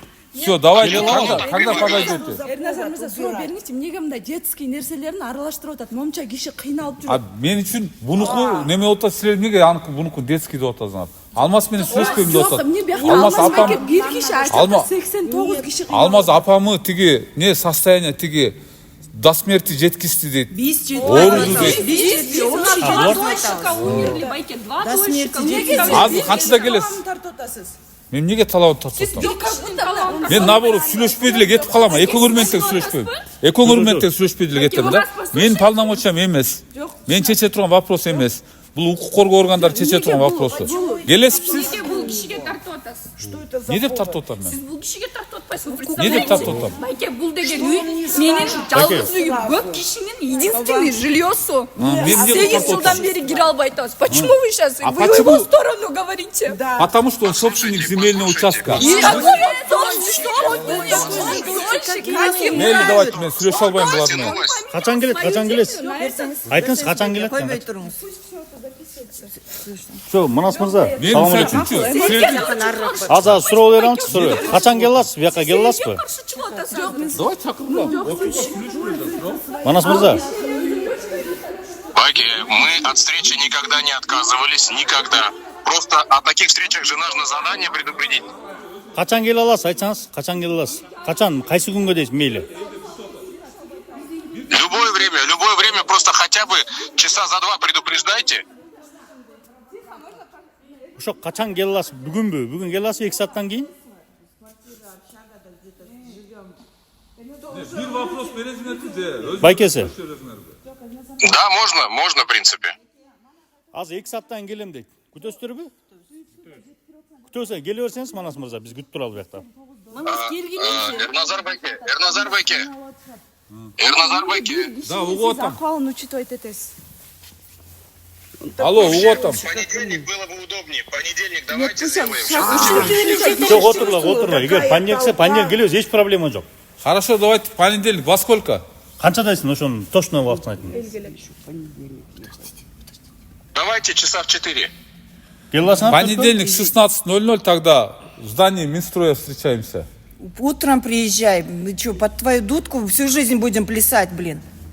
Хотя эртең менен Кощей бессмертные, Кто просит плясать? Что за глупости? Кто это говорит вообще? Какая разница, кто говорит, а? Жок, отсаңыз, бир убакыт эми. Манас мырза, эртең менен келе аласызбы? Же 4 келеби? Ошол убакка келе аласызбы? В 4 часа давайте сделаем. 4 сиздер макулсуздарбы? Биз макул. Биз макул. Мейли, урматтуу. Мейли, түшүндүк сизди, Манас мырза. Анда эртең понедельник күнү сизди саат 4кө күтөбүз Гостройдон анда. Хорошо. Провокатор наш. Эми урматтуу көрчү мынакей, курулуш министрлиги, эжекелер учаган, курулуш министрлиги макул болуп атат. Манас мырза келем деп атат 4тө. Сиздер дагы сураныч 4кө келип бериңиздер. Үч тараптуу келип, могу жерде бир маселени чечилсин. Негизги максат урушуу, талашуу эмес, чынбы? Эрназар мырза. Маселенин чечилүүсү. Просто закончение. Мындайда чоңгуз менчи бир кишинин же 10 кишинин же 100 кишинин эмес. Мен мыйзамдын талабын эле сурадым. Сиз укпайт экенсиз. Мен сүйлөп атам, бир да сөз сүйлөтпөйсүңөр. Отсаң, укса, угал. Сүйлөтөсүңөр же өзүңөр эле сүйлөй бересиңерби? Мен бир нерсени сүйлөп атсам эле. Бизде урмосмак. Мен силердин баардыгыңарды укканга, ушуга чейин угуп эле келип атам. Биздин полномочия эмес, силердин гражданский бири-бириңер менен договор түзүп, анан бириңерди бирөөңөр кидать этип, бирөөңөр камалып кетип атсаңар, бизде эмес күнөө, туурабы? Биз аны келип отуруп курулушун токтотуп коюп, курдурбай коюп, же бир нарушениясын таап алып туруп токтотуп койгон жерибиз жок. Туурабы? Ал өзү ошондой мошенник болуп камалып кетти. Туурабы? Эми маселени курулуш компаниянын эмеси. Курулуш компаниянын өкүлү. Эми маселени ортодон бүт дөшүктөр ынтымакка келгиле, биз Минстрой тараптан жөн отурбайлы. Мейли биздин полномочия эмес деп чеккеге чыгып кетпейли, биз да жардам берели. Биз курулуш bir kampanyanı taap bereyli, bardыңар bir ынтымакка келгиле. Эртең күнү мен буга ишенбейм, мен башка компания менен курдурмакмын. Анан кийин силер буга курдуруптуңер, Гострой мынтип буяка полномочияңар силер кызыкчылыгыңар ойноп кетти деген сөздөр болбосун. Ошон үчүн жалпы бардыңар бир келгиле, бир уюм түзгүлө, и ошол жерден бир чечимге келгиле. Ошол компанияны биз курулушуна жандандырып берели дагы, куруп объектини сдавать этип бүтүрсүн деп атабыз. Десек, силер дайылы 2-ге 3-ге бөлүнүп атасыңар. Эрназар мырза, мындай да? Имеет право хозяин земли заключать договора с дольщиками напрямую. Вот Это юристам вопрос. Дайте. Как вы думаете? Я не знаю. Вы знаете прекрасно. Как? Еще раз скажите. Хозяин земли нас заставляет, вот вы прекрасно знаете, Манас, нас заставляет подписать с ним каждому из нас индивидуальный договор. Это правомочно или нет? Вот это интересно. Хозяин земли Манас вас заставляет перезаключить договор. Ранее было с этим Генезисом, теперь с вами, да? Хозяин С Манасом. земли, это не стройкомпания. Хочет Хозяин строиться земли имеет сам. ли право? Вот есть у нас такое? Не знаю, он на какие свои права опирается. Вот надо это все посмотреть. Мы тоже не знаем, да, просто так опираться. По завышенным ценам. С каждого хочется метр квадратный. Ну, то есть под его дудку будем плясать. жардам берип атат, значит, биз келгенде элечи аракет кылып атат да. Бияктан да болуп атат. Объединение түзүлгөн. Эң башында дойшиктер чогулуп айткан, бизге келип туруп, мен председатель болом деген. Жарым жыл жүрдүк, чоюп жүрө берди. Анан азыр болсо чалдыртып туруп, 600 элдин доплата кыласыңар деп атат. За квадрат. Метрин деп атат. Объект бүтүп калган курулду, э? Бүтүп калган да. Эсептегенде 92-150 доллар максимальный. Өз компания алып келген. Не, ошондой бир кагазыңар бар, $650 сурады. Группада жазган перепискаларыңар бар да. Бар, анын бар. Анан айтат, Қаласам саға берем, қаласам бұға берем, мен шешем дейді. Бізде запись бар. Ал айтқан болчу, ген менімен доғыр түспесе, ал қасқа қарсын, мен ешем жоқ. Мен сермек сол. Юридикалық тараптан қарағанда, ал тешесі жоқ, ал третий тарапынан. Үшіншіден, ал деген өзінің немесін объектісін қолданып атады уже. То есть алды да жерді берді, үлесін алды, өзінің қолданып атады, арендаға беріп атады 3 жылдан бері. Нені эксплуатация берілген, опечатание қылды ГКНБ өткенде. Найда қайра өзі алып салыптыр. Қайра ГКНБ айтады, найда қайра опечатаем деп. Аға тышқары барын қылып тұрөлі, сөйлі қылып атады ошоның действияның барынша. Гострой Ерназар мырзаға біз 4 жыл келгенбіз. Бізге силер мисалы үчүн азыр Манасқа бардыңар, сүйлөштүңөрбү өзүңөр? Сүйлөшпөй атат. Бизде башка менден тышкары башка дойчтар чалып сөйлөшүп атат. Ага кече чалыптыр. Мисалы Болот байке бар бизде. Тоже дойчка ага чалып туруп, өзү чалбай, өзү чалыптыр, айтыптыр. Баягы эле былтыркы сөздүн баары эле, мен түзгүлө, мен түзгүлө, баягы эле. И мисалы эмне интерес аны менен түскөндө? Он следователь айтыптыр, 10 этажды бергиле деп турат. Следователь мага айтты экен бу. 10 этажды мага бересиңер.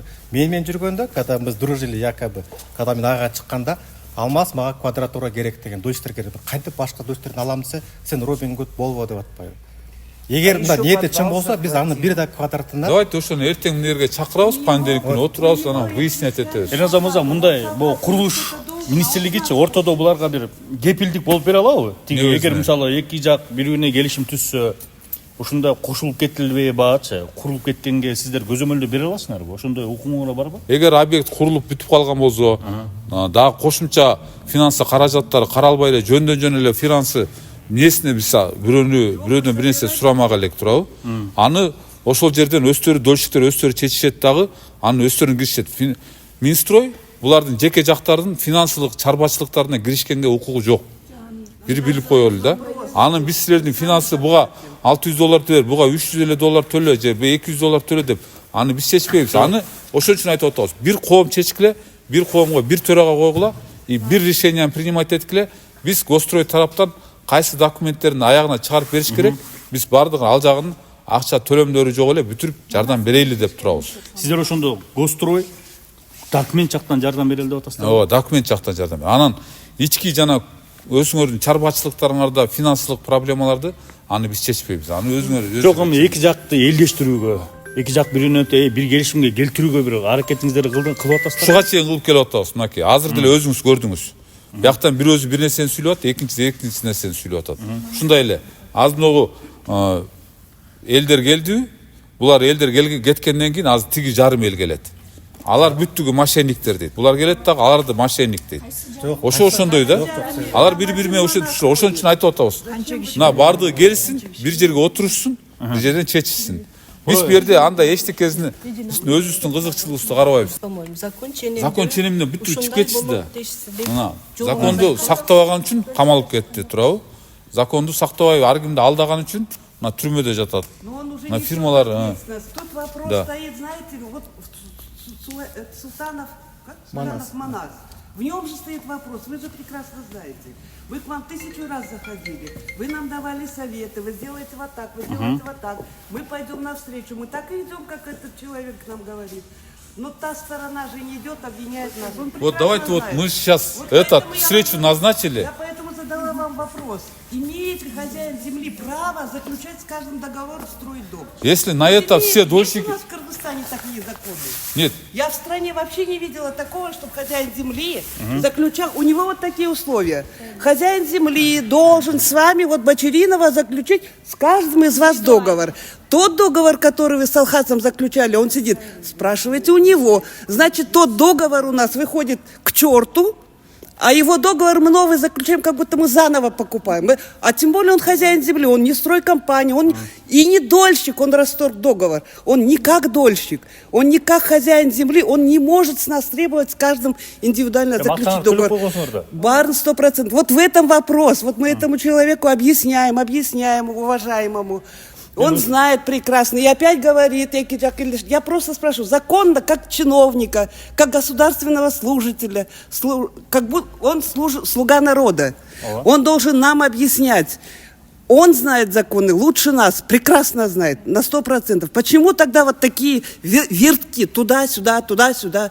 Ну, ответьте на вопрос, имеет ли право? Как это вы такой чиновник такого положения? мындай алапал болгондо мындай эми угуп алабыз, давайте послушаем его. мындай да, мындай историялар мындай бизде тарыхта кездешире келип атат да. Ни собственник земельного участка, никто просто берет ответственность. Например, та же ситуация, сейчас Алмаз будет выступать как представитель этого общества, да? Если финансовые расходы еще где-то требуются, он же будет заключать договор с каждым. Вот теперь дополнительно за квадратный метр вот столько платите, чтобы нам надо закрыть кровлю, десе. Да, вот это, да, правильно. Могут они, да. Siz эже сүйлөдүңүз го, мен жооп бердим го. Сиз угуп турдум го, мен жооп берип сүйлөп чөктү. Не надо тогда все. Вы конкретно скажите, имеет ли хозяин земли? Укугу барбы? Жердин ээси үлүчүлөр менен. Жердин ээси болсо укугу бар. Ал тигинин укугун өткүзүп алгандан кийин өзүнө. Анда укугу бар. Өзүнө өткүзүп алса, мен билбейм аны. Анда силер билет экенсиңер. Анан кайра эле бля. Өткөрүп албай эле урту жерден өзүн өзү көрсөтүп чыга берип атты. Жок, мына бир вопросуңарды өзүңөр тактап туруп бергиле, мен жооп берейинчи. Жок, мисалы, мына силер айттыңар, мен жооп берип атам.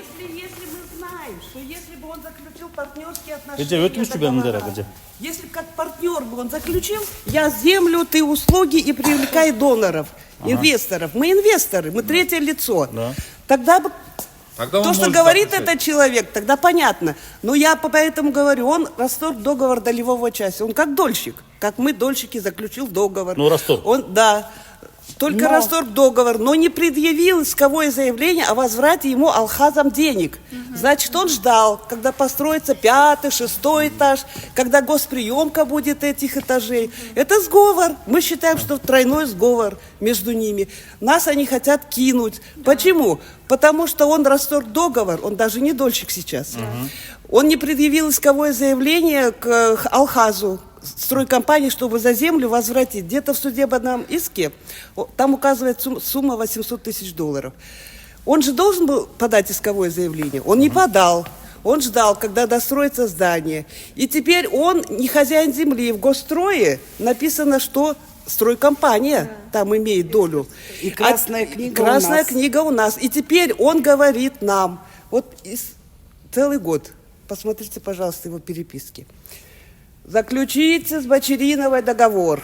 Заключите с Бочериновой договор. А Бочеринова будет заключать договор со стройкомпанией. Почему мы, дольщики, должны заключать ни с кем? Но это же воздух, это же фикция. Он не дольщик, он никто. Юридически он никто.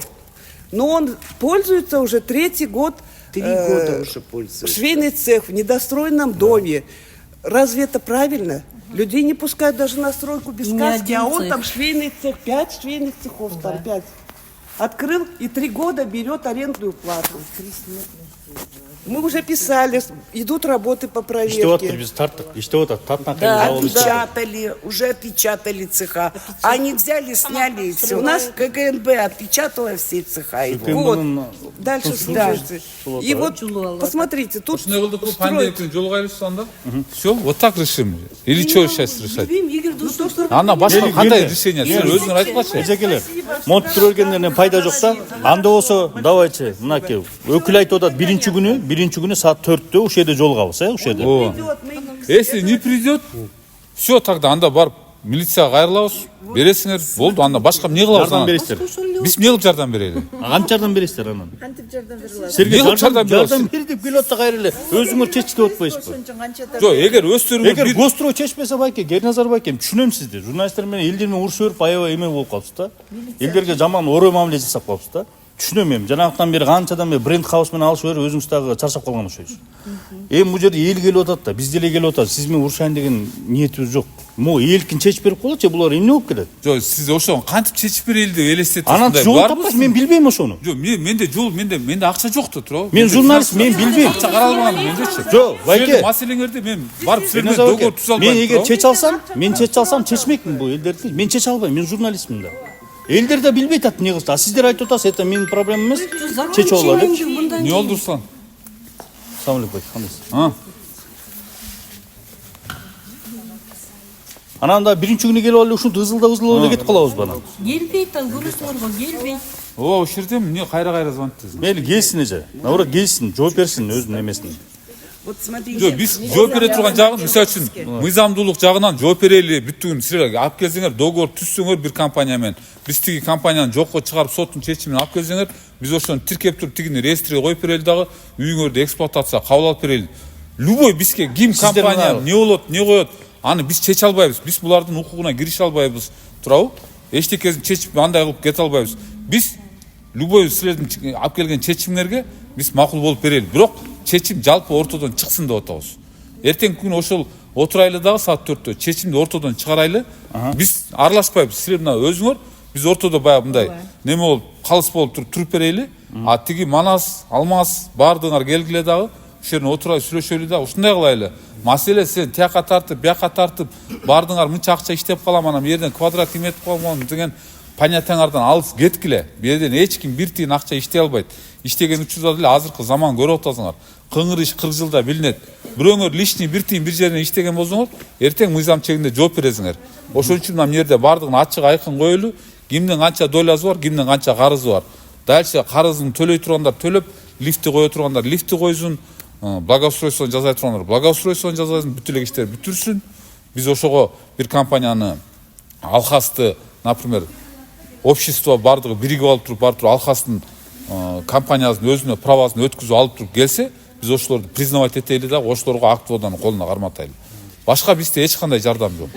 Материалы вот так скажем, и правоохранительные органы в прокуратуру передаем материалы, и в ГКМ передаем, чтобы они юридическую оценку дали в отношении Манаса, в отношении его действия, все это дали.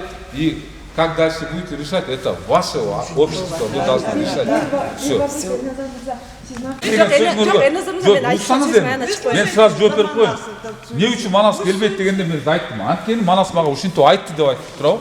Он его довел, не довел, это не мои. Буга чейин сүйлөшкөнсүз Манас. Манас мага бир 25 жол келди. Силер деле канча жол келдиңер? Келип атасыңар, мында отдельно бөлүнүп келип атасыңар. Элгече обидно болуп кетет. Сиз ошентип Манасты бир кишини ойлотсоң, биякта 90 кишиден уже 3 киши өлүп кетти. 7 жылдан бери күтүп атып белесиз. Мен да укканым айтам. Ошо анан сиз мен сөзүмдү бурмалап эле анан ызаланып кеттик. Биз просто илебейдик даже. Көрдүңүз го сиз ушинтип айтсаңыз. Вот это канча киши кыйналып жүрөт. Вот это я, у него мать есть, а мы, значит, 70 лет, нам 70 лишним, мы, значит, не больные, здоровые, можем бегать, нервничать, а у него мама, да? А мама у него. Просто мен эчтеке деп эле коюңчу, ошо анда күнөөлүү болчу. Өзүнө сүйүнүп Свои басни там дома. Сизден дагы бир эмне сурап коюлат берем. Эми өзүңүз көрүп атасыз, биякта баягы барбай интересин болуп кетип атат да. Сырттан баягы атпайсыздар, мында жеке эмелерге биз киргизе албайсыз. Мамлекет тарабынан мыйзамдуу акыйкат кылып көпчүлүк кандай кылып туура чечсеңер, ошого биз макул кылып өбөлгө түзүп, силердин шартыңарды оңдоп берүүгө аракеттенесиз атасыздар. Эгерде бизде кырдаал ушунчалык күчөп кетип, эми азыр мынакей биздин жумушубуз шаардык ГКМ карап атат, уголовный дело ачып карап атат. Бирок эгерде жанагынтип жердин ээси мени иштете албайт, силерди иштете албайсыздар деп мындай бир кырдаал келип калса, силер баягы мамлекет тарабынан биздин объектилер башты бүтөйүн деп калды. Биз өзүбүз акча чыгарып бүтүрөлү деп атабыз. Бирок ошентсе дагы гикке ала аласыздарбы ушуну? Эгер такыр болбой калса. Биз сиздин суранычыңыз менен бүт ошол дөрүштердин көпчүлүгүнүн жазуу эмесине кайрылып койчу. Бул бир вариантты сурап көрүп атам да, сиздер баягы мамлекет катары ушуну кандай кылып жардам бере аласыз? Эгер такырдап кырдаалга келип калып, такырда сөз табыша албай калсак, балким ушундай вариантты сиздер мындай, муну эми крайний вариант деп коелу да, акыркы вариант деп коелу. Эгер ошондо кырдаалга туш келип калсак, шарттар барбы бизди гикке алганга? Мындай, ГИК бул частный компания. Мамлекеттик ипотечный компания да. Булар өздөрүнүн немеси бар. Алар деле мындай да, булар эми бизнес го. Эгер выгодасы бар болсо, алардын өздөрүнүн чечиминде биз мына ГИКке алгыла, минткиле деп айтышыбыз өтө оор да. Анткени ГИКке биз мына буга чейинки жана берки Дойбуловдун объектиси бар беле, аны да предлагать эткенбиз, айтканбыз. Мына жерде мынча эле дольщик бар экен, дагы сатып элек мынча квартира бар экен. Көргүлө математикаңарды, эсептегиле да, эгер выгодаңар бар болсо, тиги үйдү алып туруп өзүңөргө биз мамлекеттен бияктан представление жазып берели. өзүң өтүп алды. Жок, ни в коем случае биз андай нерселерди ишпейбиз, албайбыз. Андай ызычуу объекттери жок. Биз мүлө өзүбүз курабыз, өзүбүз беребиз. До суицида его. Он кого хочешь доведет до финансовый суицида. өстөрүп распределять. Хозрасчетный вы же. Хозрасчетный дагы эмес да. Тогда Алар называется. АО, мамлекеттик ипотечный компания. Алар өстөрүп финансысын өстөрүп баягы бизнес өстөрүп чечишет да. Буну биякта мынча алабыз, мунун ценасы мынчадан коебуз, мынчадан сатабыз депчи. Эгер ВГДасы бар болсо иш кылышат да. А что, государство это прикрытие? Почему Биз государство? төлөп беребиз, анан өзүнүн баягы эмеси бар, процент бар, мамлекет белгиленген. Ошону кошуп туруп эметип берсе, баарысы эле төлөп берсе. Бул акыркы вариантты отосаң, сен дегенде буга чейин биринчи вариантты предлагать эттик, айттык, албай коюшту. анткени биздин эле чөнтөбүзгө кыйынчылык келип калат бул жагынан. Анткени үстүнө процент кошулуп калат да. Бирок ошентсе да такырып чечилбей ала турган болсо, балким ушундай жагынан мамлекет жардам бере алат. Эгер не кереги бар ал частный ипотечный компания? Дегеле компаниянын не кереги бар ал? Азыр буга жердин ээси кичине салынып кетсе кирип алсак деген ойда. А салып бүтө элекпи? жок, почти крышасы жабылып бүттү. Коммуникациясы эле калды. Сыртты жасалгысы эле калды да. Бул жерде просто баягы сиз дагы көрүп атасыз. Сизге күн сайын бизге окшогон баягы маселелер өчө көп келип атат да. Анан ошол себептен мындай эметип атабыз да. Бул жерде биздин азыр ГКМБда карап аткан эмес, бул жерден сговор деген сөздү айтып атабыз да. Себеп дегенде жердин ээси өзүнүн белгиленген биринчи этажын полностью алды. Бүгүнкү күндө иштетип атат. Бизде салыштырмалуу. Биринчи этаж полностью алды. Анын үстүндө бир эки однокомнатный квартирасы бар. Ал да бизге окшойт. Терезеси жабылган, эшигинде болуш керек, коммуникация болду да. 70-80% уже алды. Алып барып бул болсо кайра ошо жанагы эме өткөзүп берген орду дольщик. Анткени дольщик катары бирди. Совместный строительство берген жок.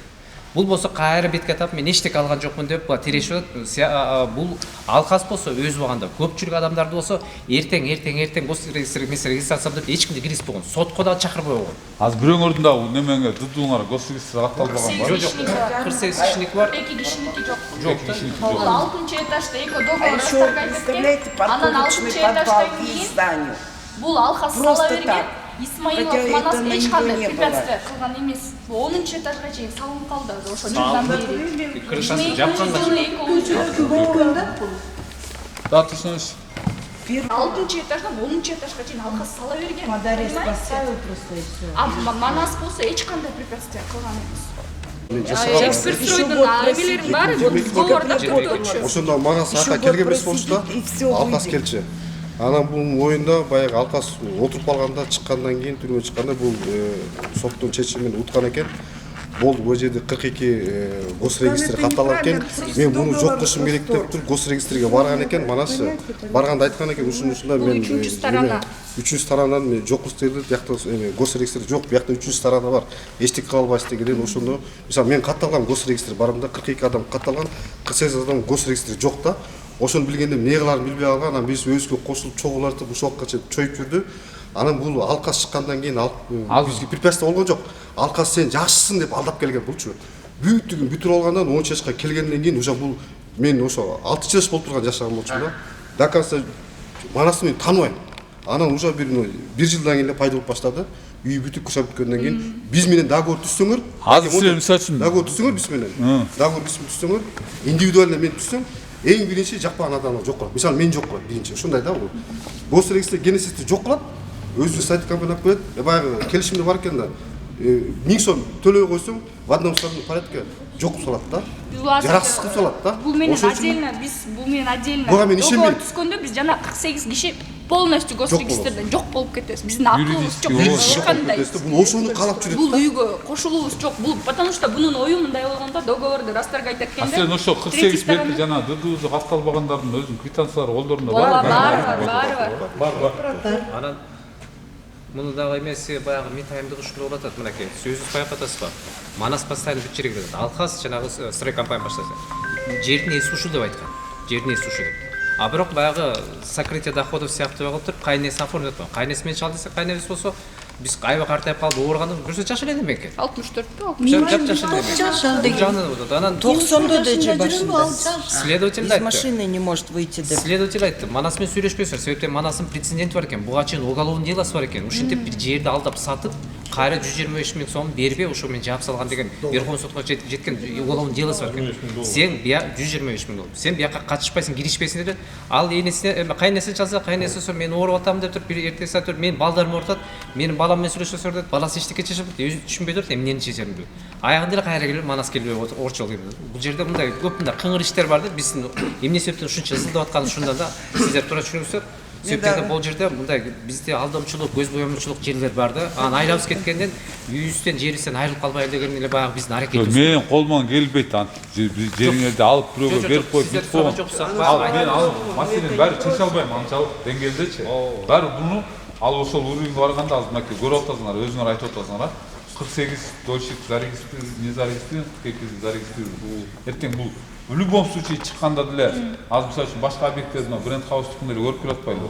Ошол моментке келгенде все давай мына үйлөрүңөрдү алгыла, мынакка чыккыла дегенде эле жана үйдүн ээлери көп болуп кетти, кадимкидей элечи. Анан айла жок, анан уже камаш керек болду. Азыр мен да ошодон коркуп турам да, азыр мисалы үчүн сиз 42 дольщик зарегистрирован деп атасыңар. Эртең да 42 дольщик менен 90 дольщик болчу деп туруп, 90 дольщик мына үйдө ушундай куруп бүтүргүлө десең, эртең 102 дольщик нарактан болот да. Ошон үчүн биз ошол нерселерди, баардык нерселерди биз гарантируем, биз бүтүрөбүз деген сөздөн алыспыз. Колдон келишинче жардам беребиз. Бизде бар материал бар деген ДТМ бар, ошо ДТМ ошо жанагы перепродажалар боюнча да займаться этип атат бул афера боюнча. Биз ошентип эле көрүп келатабыз да. А жерде эле ошентип келген, бул жерде келгенде мына биз бул жерде 70 эле дольщикпиз. Баардыгыбыз ушул жердебиз, мына бир тарапбыз болду дегенде, все болду, бүтүрөсүңөр, мынакей, да, пожалуйста, киргиле дегенде эле. Жана кабинеттин и квартиранын ключу 3-4 адамдан чыкты. Бир айтып коеюн, кошуп коеюн. Бизде азыр Исмаил Манаска уголовное дело возбуждено, опечатано болду. Биз жанагы айтып атпайбы, эки тарапка бөлүп атканы бул жерде манипуляция да. Анткени бизде объединение уже бүт бар. Ал деген бир өкүчүн алып туруп, колдонуп туруп, 4 эле 5 эле өзүнүн эмеси бар. Азыр ошо алка силерге сот немеси менен бердиби? Бизге доверенность жазып берди. Биз деген через адвокат барып туруп доверенность алдык. Сиздерге кат жаздык, баягы сиз менен приказдарды алдык. Аны менен биз азыр кассацияга берип атабыз, документти чукап атабыз да, бул түшүндөпчү. Документация болгондон кийин сизге кайралы деп атабыз да. Бул жерде мисалы азыр Исмаил Манас мени шылтап атат. Аны менен мен биринчи тил табышканда былтыр бакада алказ өкмө мен сүйлөшпөйм дегенде не деп кылды? Жүрдү, элдин баары алказ үчүн болот, алказ үчүн болот, азыр болсо мен үчүн болуп атат. Ладно, мен сүйлөшпөй ойноп туруп, болотпай экен сүйлөштүрдүм. Болотпай экен деле уже 3 айдан бери ойнотуп жүрдүм. Анан бизде запись бар. Аны следственный органдарга бердик. Мен квартираларга берейин деп чыккан. Мага өзү айткан. Я мен далилдеп берем, запись да бар. Боларга берейин деп өзү. Аны айткан, сиз эмне үчүн антип атасыз? Давайте кечирип коебуз деген. Кечирип коюңуз десем, адам. Азыр элдин көзүнчө, камеранын көзүнчө теле тартты. Мен не против, но келгенде келишим кылып алалы. Биз андан бир да квадрат сураган жокпуз. Биз айттык, сенин квадратыңды биз төлөп беребиз. Аягында. Төлөп эле кой бизге. Бер, өз кошобуз. Ага да макул айтпайбы. Если бул кара ниеттик муну кылбаса, бизде андай жок да. Мисалы, мына мен да чогултпайт, аккумуляцион счет боюнча биз өзү чогултабыз. Даже мен дагы мисалы, мен дегенде жок, мен шылтоомун. На самом деле, өкпөстүн ортосунда эч жок да. Эртең болотпай экен шылтоо.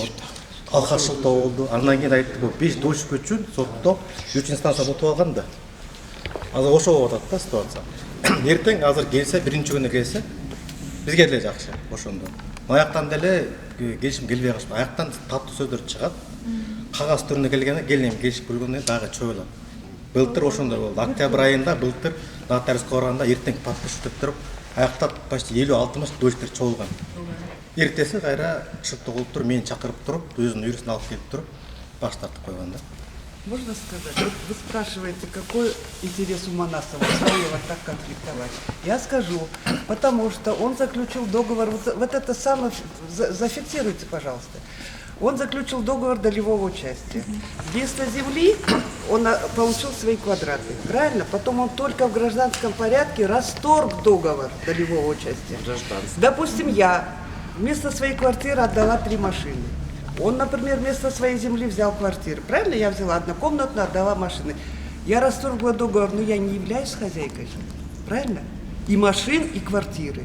Так получается одновременно. А он почему он получается и хозяин земли одновременно, и хозяин квартир, и хозяин моей квартиры, он мне сказал, хоть у тебя зарегистрировано, Первый этаж. нотариус есть, ты не получишь, потому что я с ним ругаюсь. Ну кто он такой? У них интерес, знаете, в чем? Они сговорились, все втроем, вот это сговор. Вот сговор это Алхаза и Манаса. Почему? Они заключили договор долевого участия. Они не заключили партнерские отношения о строительстве, совместном строительстве с привлечением инвесторов-дольщиков. Они заключили договора, стукнулись по рукам, устно договорились, что Алхаз продаст и какую-то часть, 20-30% ему даст от прибыли. Он не дал. Алхаз сидит в тюрьме, с него требовать нечего. Теперь он требует с дольщиков. Мы почему должны возмещать ему? У нас, например, вот Алхаз, связаны мы с Алхазом, и Манас связан с Алхазом. Между Манасом и нами никаких этих нету отношений. Вот он свои проценты, прибыль, маржу хочет взять с дольщиков. Все, тут больше никаких объяснений нет. Больше никаких объяснений нет. Подвал еще забрал. Все. Паркинг. Больше ничего, у него никаких интересов нету. Урматтуу көрүүчүлөр, мынакей азыр үч тарап болуп сүйлөшүп атат. Үлүшчүлөр, курулуш министрлиги, Гострой дейбиз. Анан жердин ээси жана өкүлү деп аткан жердин ээсинин өкүлү экен. Мына үч тарап болуп биринчи күнү саат 4-тө жолукмай болдук. Эми 4-тө биз бул биринчи бөлүк болду. Үйдү тарттык, мынакей жерди. Биринчи күнү болсо экинчи бөлүгүн сиздерге чыгарып беребиз. Бизде акмалап туруңуздар. Биринчи күнү көрүшкөнчө саламат болуңуздар.